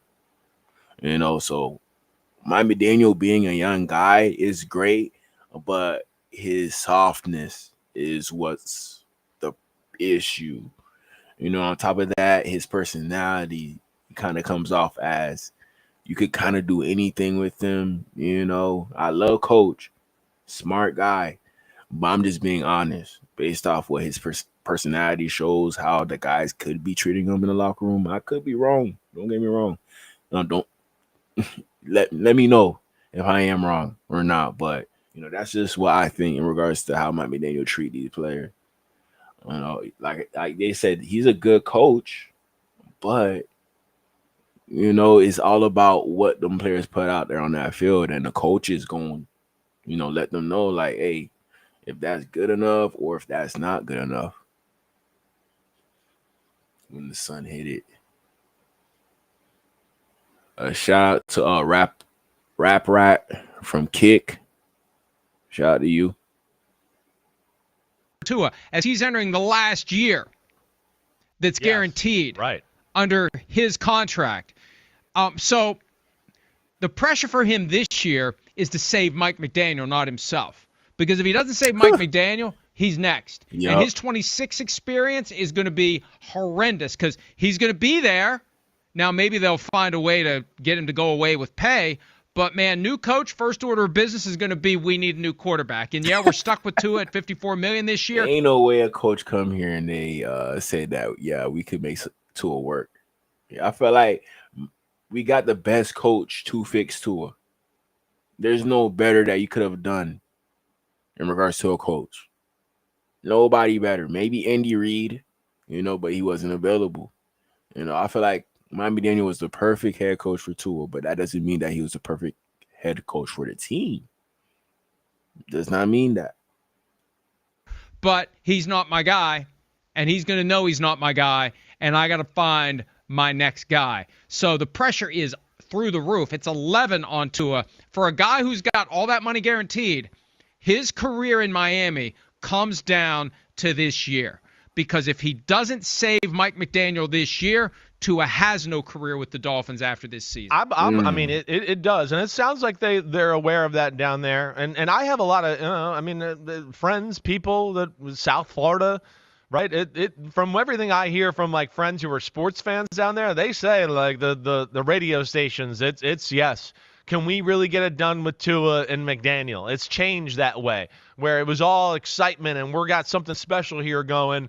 But somewhere in the last year, it does sound like, you know, the fan base down there is questioning where this is going. So we'll see. It's big. It is big. And it's big on Mike McDaniel, and which is I don't love. Again, you know, I'm a fan of Mike McDaniel. I know there might be some issues we can pick there and all that, but I just want to go, I don't know. I'm watching the offense going, is it the most friendly quarterback offense in football? We throw it 3 yards here, he goes 90. We throw it 4 yards here, he goes 70. And we're going to blame Mike McDaniel. And he got stuck with Tua. He had no choice, just like you talked with Liam Cohen and Trevor Lawrence. It was like, hey, do you want the job? Yes, I love Tua. Yes, I will make everything about Tua. He throwing shots at Mike McDaniel. You know, he basically saying, like, in order for Mike McDaniel to get this Miami Dolphins job, he had to glaze Tua. He had to praise Tua as if he was going to be the next great thing. You know, Tua kind of showed us like flashes of that, that one year, but it kind of died out, and we never got to see that Tua. Maybe he comes out this year.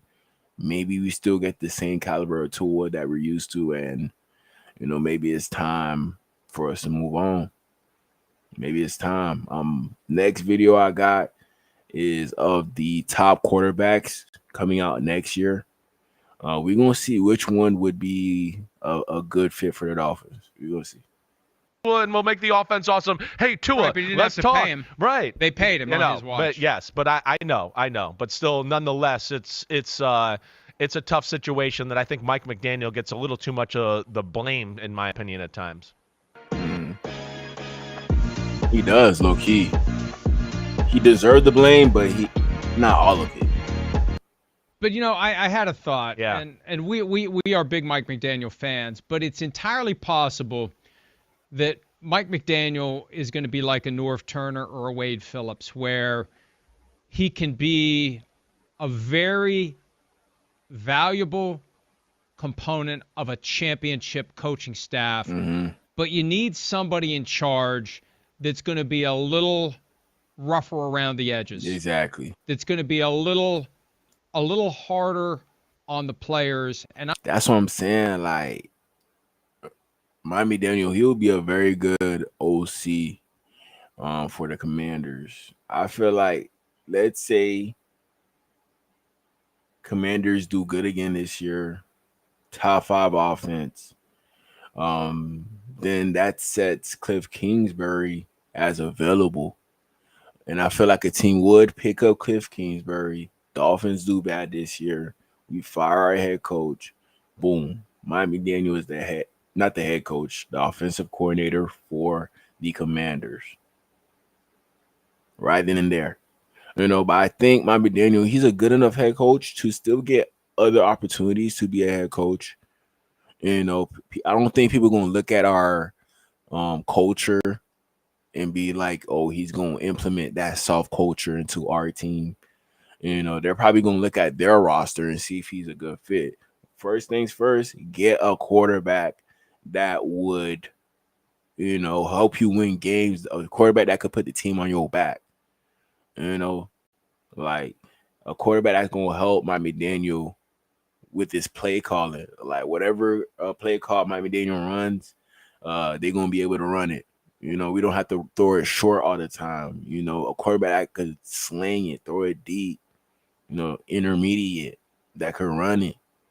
That type of quarterback. And if Miami Daniel gets hooked up with Jaden Daniels, imagine that he could do with Jaden Daniels.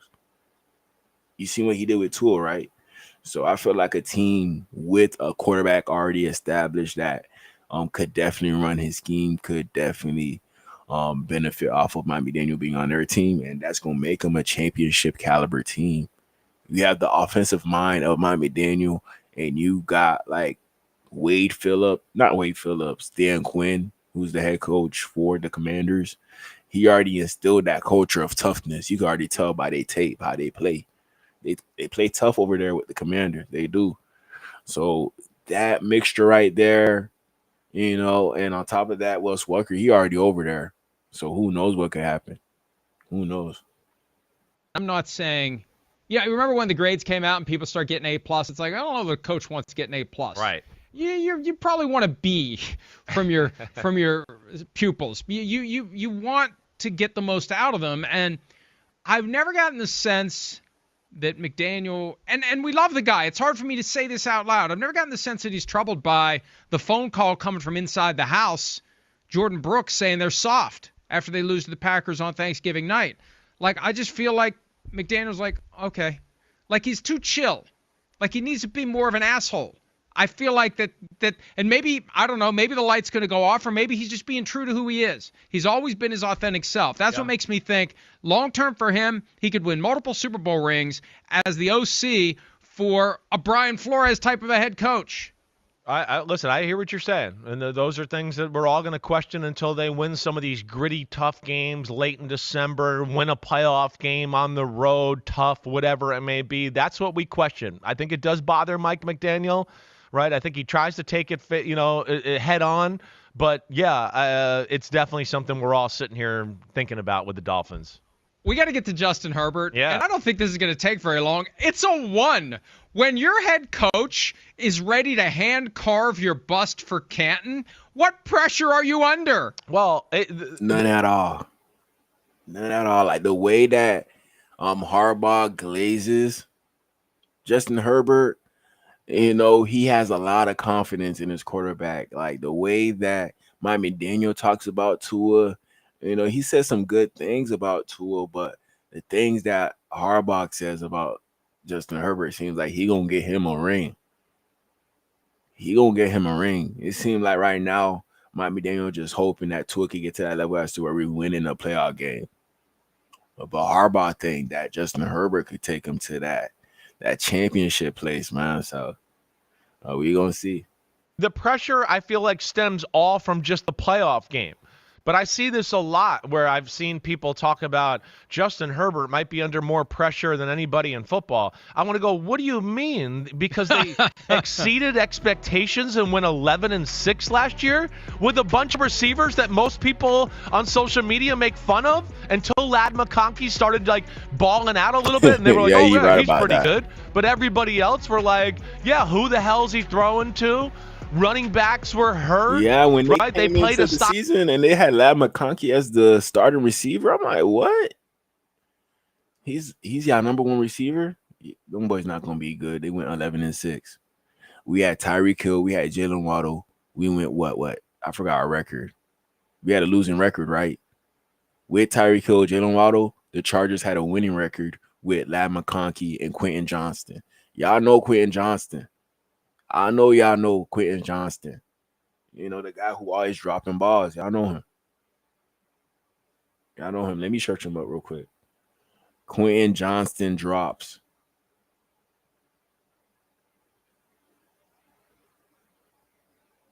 There's like a whole video of him dropping footballs. I swear, I kid you not. Let me just look for it. Media.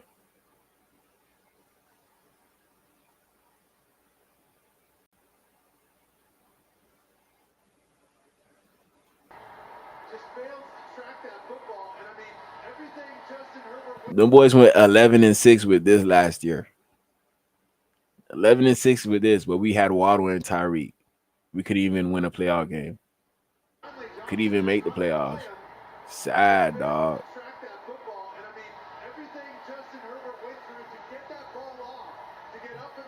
So one thing about it, I say Justin Herbert, he got a good O-line, but Tua has the better weapons.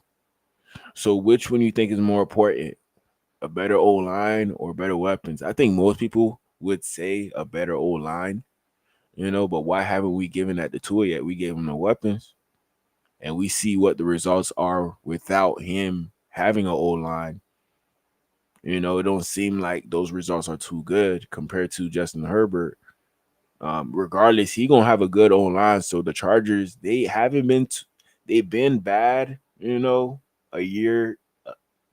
You know, I don't know how I could say in regards to them being bad, but there are some moments as to where they do look like a very good team with Justin Herbert. There are some moments, you know, but he doing it with a guy like this. Come on, the ball hit you right in your hands. Come on, man. And then the next game after this, he'll catch 10 balls for 120 yards, 2 touchdowns. It's crazy. It's crazy. It is crazy.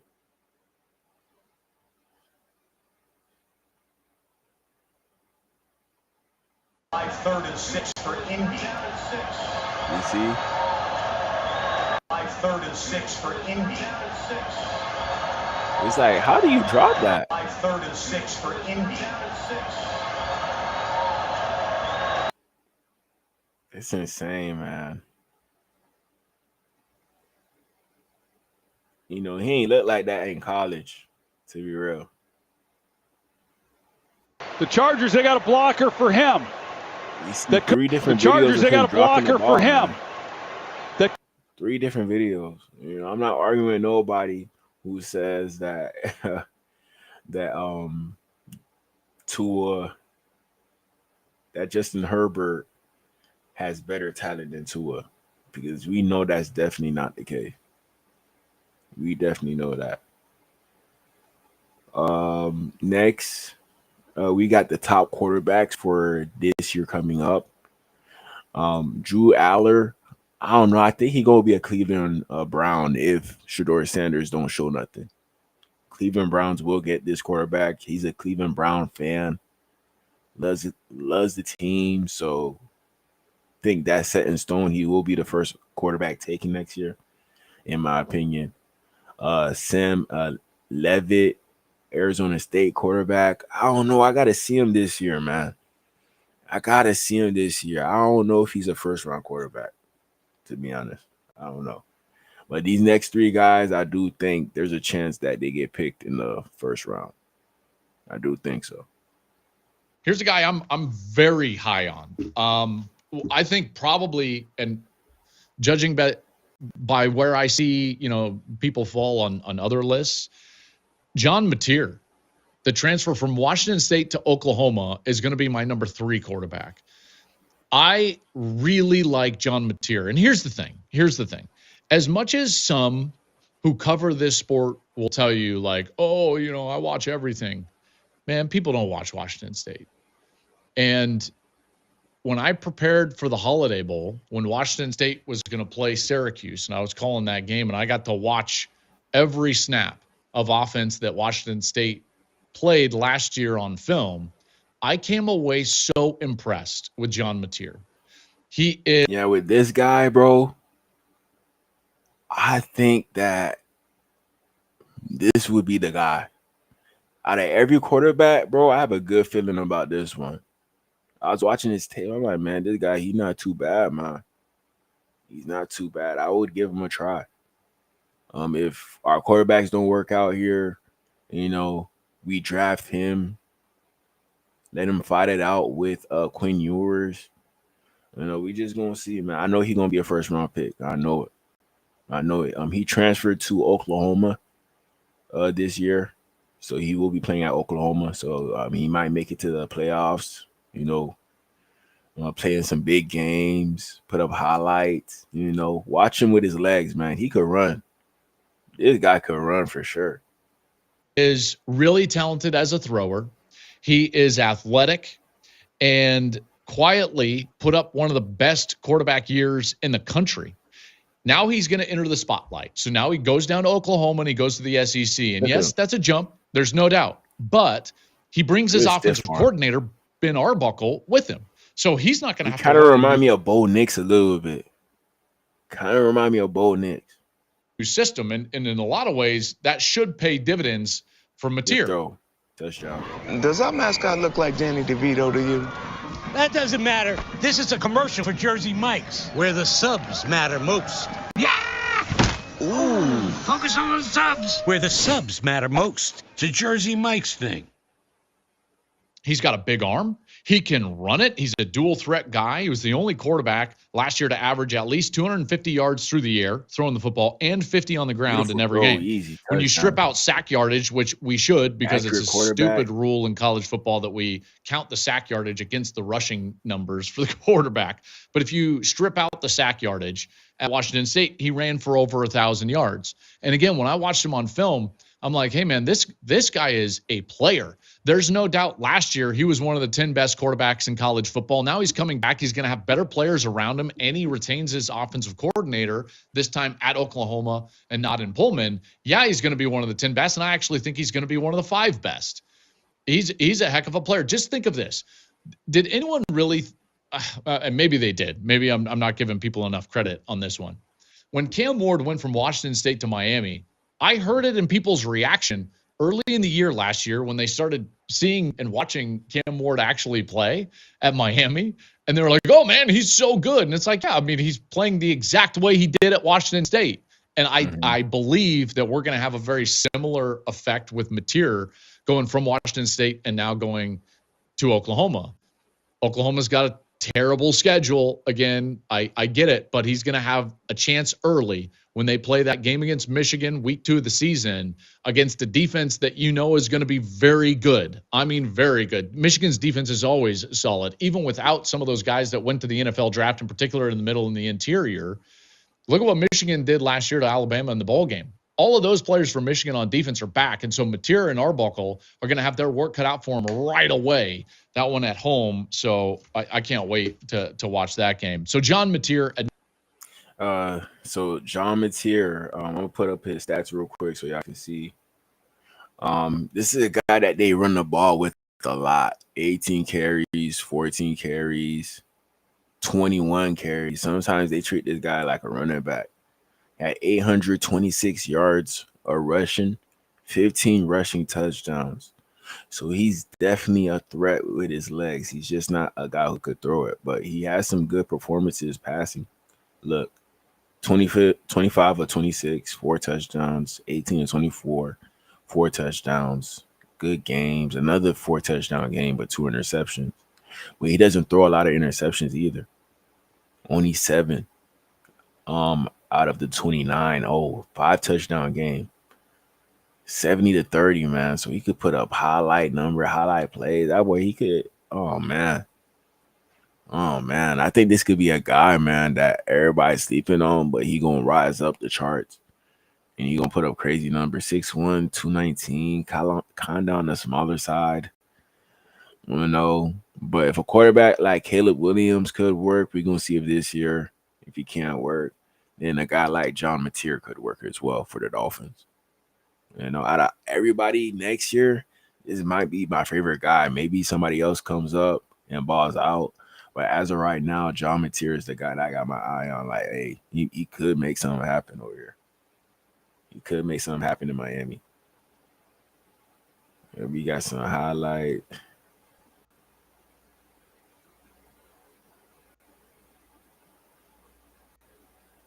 Yeah, he got that 10 like Bo Nix. Yeah, pretty good speed. He looked like he run like a 4.5, 4.6. Got a thick lower body. Hard to tackle.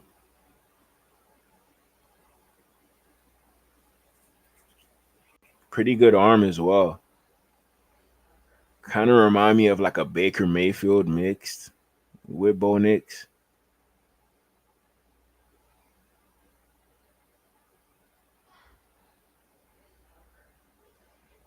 Yeah, John Mateer, man, keep a lookout for this guy for the Dolphins next year. If things don't work out. Here's another clip. Beautiful pass, money. That's Kyle Williams. He a Patriot now. You know, he got like angle throws as well in his repertoire. He could run. Good angle throw right there. Easy.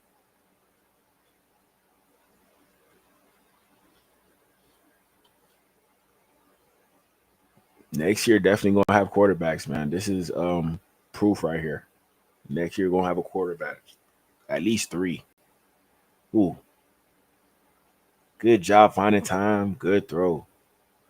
Great catch. Seems like a smart quarterback in the pocket. Look. Good job using his legs to buy time in the pocket. Like, look at his legs. Look at his feet. Ooh, good footwork. Great footwork as a quarterback. Great footwork. Like his feet going another way, but his body is facing another way, but he's still throwing the ball like it's nothing. He probably used to play baseball before, something like that.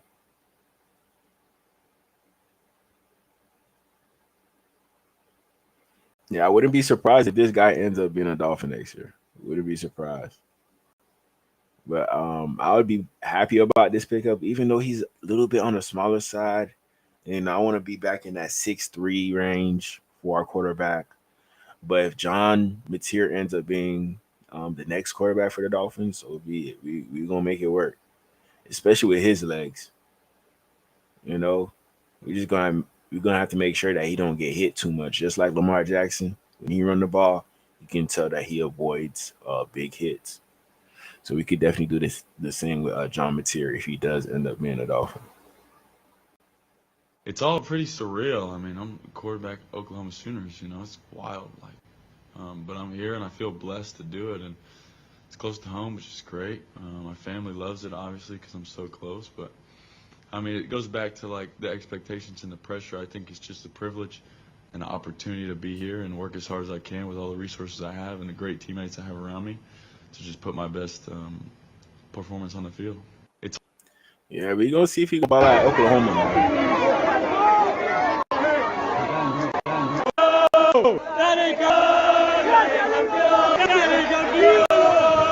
The boys got fans out there, man.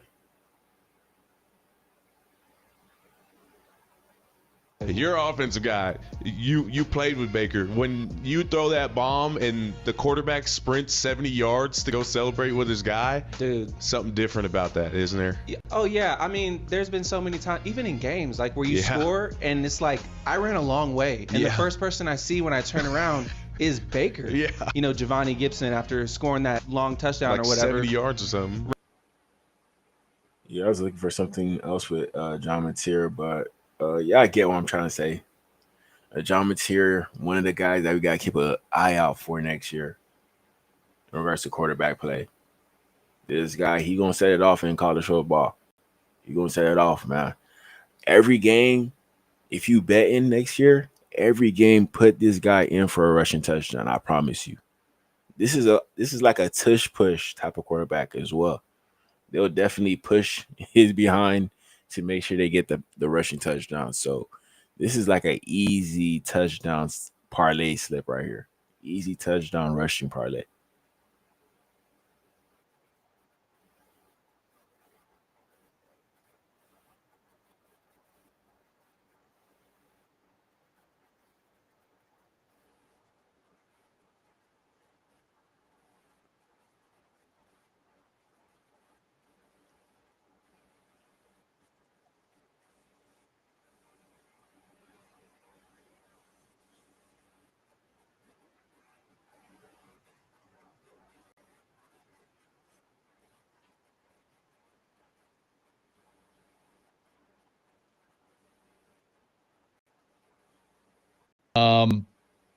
I know program is 2. He was one of the 10 best last year. He's coming back for sure. All right, let's go to number 2. I've got to do it because I believe in him. I believe in his coach. I think that this program is one of the 3 best programs in college football right now. It's time for Arch Manning. Arch Manning's going to be number 2. I know he only started 2 games last year, and I'm always big on experience, but did you see him play in those 2 games? Huge news. You can get a son of for just $3. Wait, I said son of. We gonna react to Arch Manning highlights after what he says about Arch Manning. That just won't quit. Gotta be Wendy's. Don't we know anything about Steve Sarkisian and the way that he builds an offense around the tools that he has? And now with Arch, you've got a big quarterback, 6'4", 225 pounds. He can move. He's got a stronger arm than Quinn Ewers. Quinn was experienced, and there's no doubt. And Sark was loyal to Quinn. There's no doubt. But, like, there's a difference. The fact that it's very likely that he's better than Quinn Ewers, you know, and we're here hoping that Quinn Ewers could be a starter possibly. It's crazy to me. It's crazy. You know, I have a hard time believing that Arch Manning is that much better than Quinn Ewers, but who knows? Who knows? One thing about Arch Manning, it seems like he could do a lot of things out there on the football field. You could throw a lot of playbooks at him. He should be able to run them. You know, pretty good tight throw that he got on his arm. Pretty good thrower. Pretty good runner. You know, he like the jack of all trades. He just got to put it all together this year with Texas, and we're going to see if they can win the Natty with him. We're going to see. difference to the offense when Manning went in than when Quinn Ewers was in. This is not a knock. It becomes more dynamic. And the reason is because Arch puts more players in conflict on the field than what Ewers did. Exactly. Again, not a knock, just a comparison. Arch puts edge defenders in conflict because he can run. And that was something last year I don't think anybody realized how athletic he actually is on the outside, but he can run. And then he puts safeties in conflict because he can threaten every blade of grass on the field. He's got a great arm, a really great arm, and he's accurate with it. I look up and I think to myself, you know what? Like, Arch is going to be really good. Again, I know it's a projection, and I know that maybe some of this is his last name, but it's just going to work out.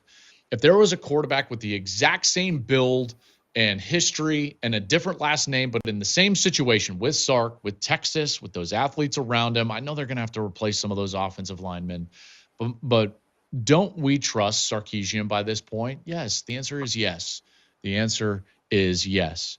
Arch brings that downfield threat, like you just saw if you're watching on YouTube, averaged almost 10.5 yards per pass attempt last year. That would have ranked second in college football. If he had played more, that would have been only behind Jackson Dart. Again, if you're watching YouTube, you already saw that graphic up there. And if you're not watching YouTube, you should. And you should probably go over there and you should probably subscribe. He's been sitting. He's been learning for 2 years, speaking of Arch. And I think he's going to hit the ground running. Now, he's got a hell of a challenge week 1. He's going to have to go on the road and play Ohio State. But I already referenced this guy earlier, but Jim Knowles now is the defensive coordinator at Penn State, so he's leaving. And now you're going to face Matt Patricia and a new defense at Ohio State with a lot of new players. Now, you still have to play Caleb Downs, and they've recruited to a point and hopefully Arch Manning don't get exposed against Ohio State. You know, all you got to do is put up a good game and you should be good. Even if you win or lose, just put up good numbers and you'll be fine. Played enough depth where it's like these guys are going to be able to play for Ohio State. But, man, they had a ton of experienced players that are now leaving that defense. You've got a new coordinator. This is the time you would want to play Ohio State. If you had to play them on the road in the shoe, you'd want to do it early in the season before that defense catches their stride. The last thing that I would say about Arch Manning, and I want to be totally fair and transparent. My executive producer of my work life is named Steve Owens, and no, he didn't win the Heisman Trophy. I'm not talking about that Steve Owens, but Steve said this comparison to me last year when Arch did start those 2 games and he had a couple of those long runs. And Steve was like, man, that looks like Trevor Lawrence. And I was like, you're right. Low key. It's exactly what it looks like. When he gets a step, he's gone. You don't think of him as an athletic dual threat quarterback, and yet he is. And so, again, that's why I go back to he puts defenders in conflict. I know he's not experienced, but I trust everything around him. Even if some of the players are going to be inexperienced around him, I trust the system around him. I trust his upbringing. I think Arch is going to be an absolute star. I will be shocked if it does not work out for Arch at Texas. So he's number 2. Yeah, I would be shocked as well. I would definitely be shocked. Here's him on campus, glazing them. Glazing them. Thank you.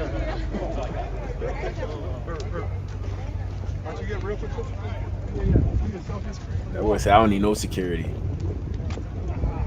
But look, y'all see how he dressed? He got millions and millions of dollars from his dad, his uncle, everybody in his family. Look what he's wearing. Nothing crazy. Regular book bag, white t-shirt, Nike shoes. That's it, dog. Plain and simple. He do look big, bro. He do look like he a solid 6'3". That boy look like he been in the weight room. I'm not even gonna lie. That boy in the weight room, man. Okay. Maybe future Miami Dolphin. You never know. You never know. Why don't you get real quick?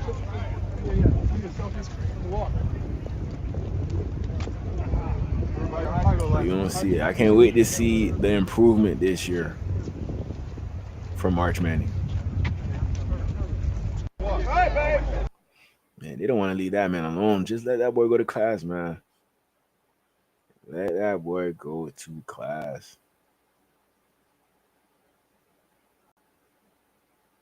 Let me see if there's any clips.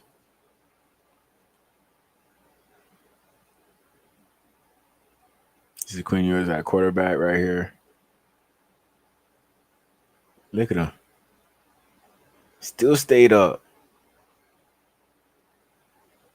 But, like, come on, man. You look at this, you know this is like Trevor Lawrence right here. Look at the way he runs. This is how Trevor Lawrence runs. Definitely how Trevor Lawrence runs.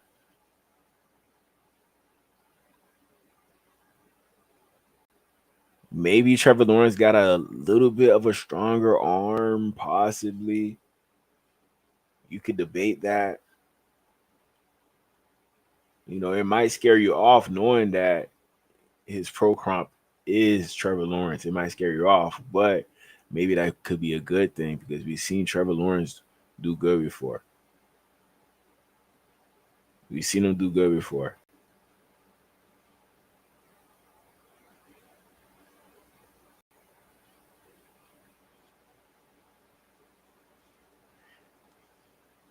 Like, tell me if I'm tripping. Like, look at Trevor Lawrence on this. They look just alike, like the same body structure, kind of like the same throwing motion. They both were 16, if I'm not mistaken. Yeah, I think they both were 16. It's kind of weird how similar they are, man.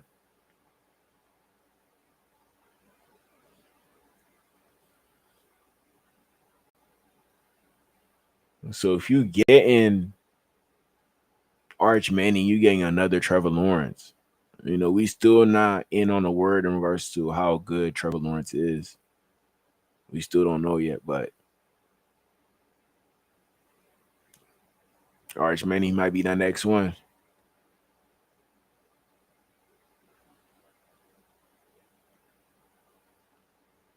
Might be that next one. Let me show you a play of Arch Manning right here. It's so like same throwing motion. It's crazy, man. It's crazy how similar they are. It's insane.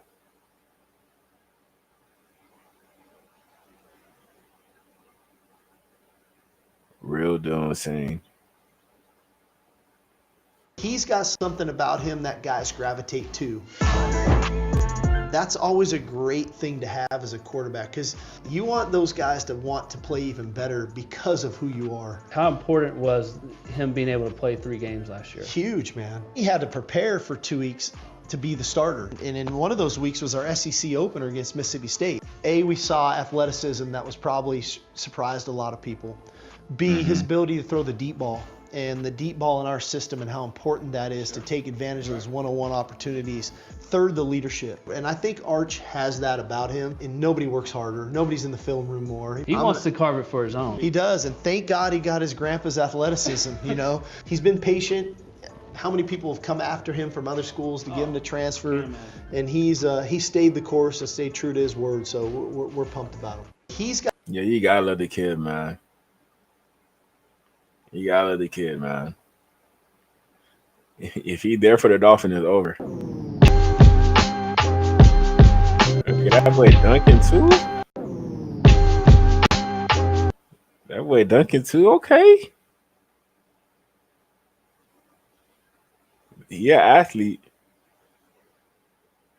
But you see, Peyton Manning, you don't expect the athlete out of anybody related to Peyton Manning. You don't. Eli wasn't athletic. At a very, very high He level. wasn't. And right here, he's going to read it well. Shakes one defender, shakes another defender in space, and he just absolutely turns on the Look jets. at come on, man. No way, dog.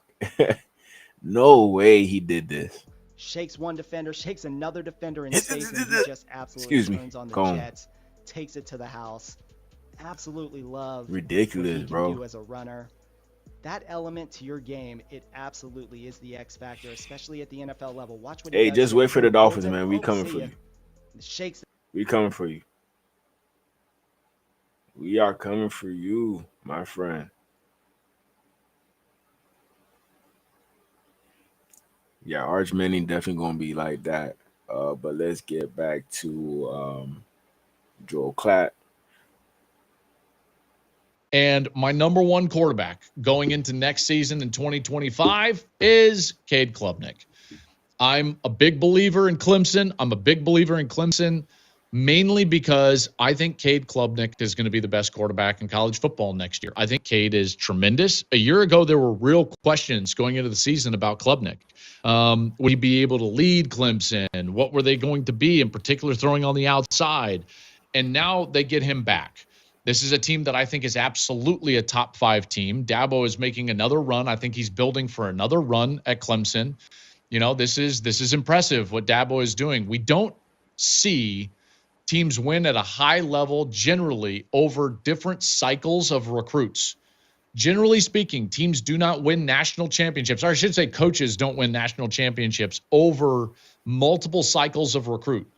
That's why what Nick Saban did at Alabama was so stinking impressive. Now, he had threats during his run at Alabama, right? Dabo at Clemson over one cycle of recruits, really, if you want to call it that, although Dabo was good with Trevor and Deshaun. And then you've got Kirby kind of. Sorry about that, y'all. Raises up with that great defense over a couple of years. But again, the mark of like the true elite coach, the elite of the elite in the history of our sport is winning national championships over multiple cycles of recruits. I give that long dissertation to tell you, like, I think Dabo and Clemson are building something that could threaten this year. And if you were to win this year, that would put Dabo on a totally different level at least how I look at the history of our sport and the history of the coaches within our sport. So Cade Klubnik, a big reason why I think that could potentially happen. I think that he's fantastic. He showed why he was the number one quarterback out of high school last year when he played so well. He pushes the ball down the field. You think about this. He had the 3rd most completions in the country last year of throws that traveled at least 20 or more yards down the field. He's athletic. He's got good players around him. And he's got Garrett kind of remind me of Deshaun. And this offense where he's now played for a number of years. This is the perfect storm for a guy whose team is on the rise. He's played a ton of football. He's experienced. He's the prototype of the type of guy that's going to succeed in college football moving forward. And he's got a perfect storm around him. Again, it's going to be really tough for me not to go into next season and say, like, my Heisman pick before the year is not Cade Klubnik. If there was, again, like, it's just hard from wide receiver. Jeremiah Smith is going to be the best player in the country. And we saw Travis Hunter win the Heisman, but like Cade Klubnik is the guy at the quarterback position. The stars align. I always look at blueprints. I've done that with teams, and that's why I'm so high on Penn State. And now I'm doing this with a quarterback. You look at what's around Klubnik. You look at his history, his experience. We should expect a great season out of Cade Klubnik. That's why he is my number one quarterback going into the season in college football. Thank you for. Shout out to Joel Klatt. And he called it. He said Cade Klubnik. You know, he's not the best quarterback I've ever seen. You know, a guy with some type of heart. You know, he gonna run that ball as well, just like Mater. You know, but we don't have that generational talent coming up next year. But yeah, I could be wrong. They could be putting up crazy numbers next year, and they do end up in that category. It just all depends. But yeah, man, Cade Klubnik, a very live arm as well, could move and throw on the run. You know, pretty good scrambler. Ooh, easy touchdown.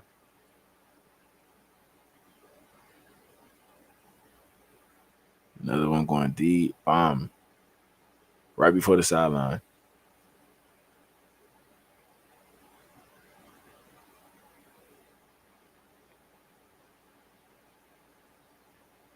Good cat. Oh, okay.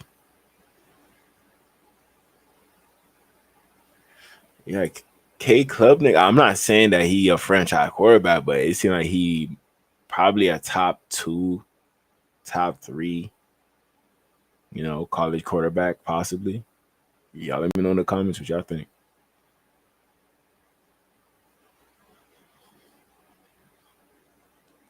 Y'all let me know.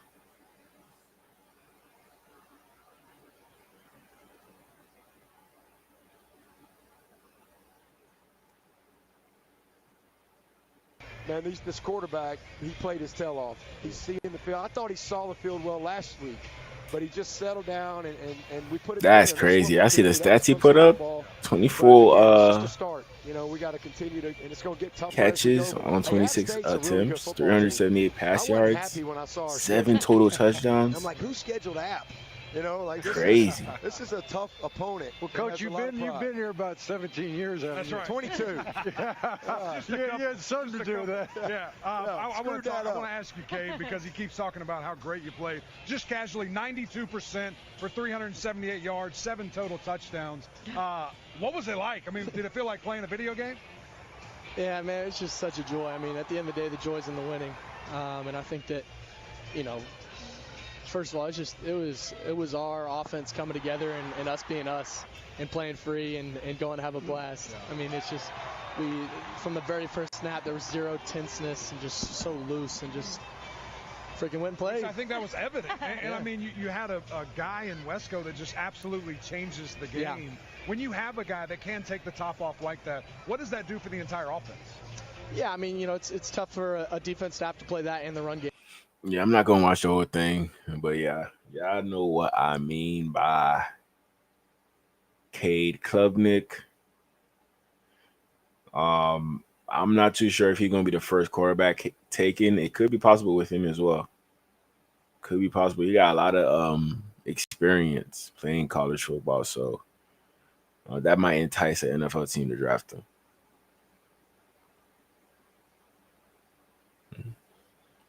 But yeah, man, been on stream for about 2 hours and 30 minutes. I'm gonna call it a night. It's 1:30 in the morning. I will most likely be back tomorrow or the next day after that. Maybe if news drops, I'll be back tomorrow or later on today. Just be on the lookout for that. Just be on the lookout. But hey, you already know what it is. It's DGE. Don't forget entertainment. Appreciate Ralph, Iceman, Rap for pulling up on me. And Cap for life. Much love, y'all boys. And you already know what it is. It's DGE. Don't forget entertainment. And it's your boy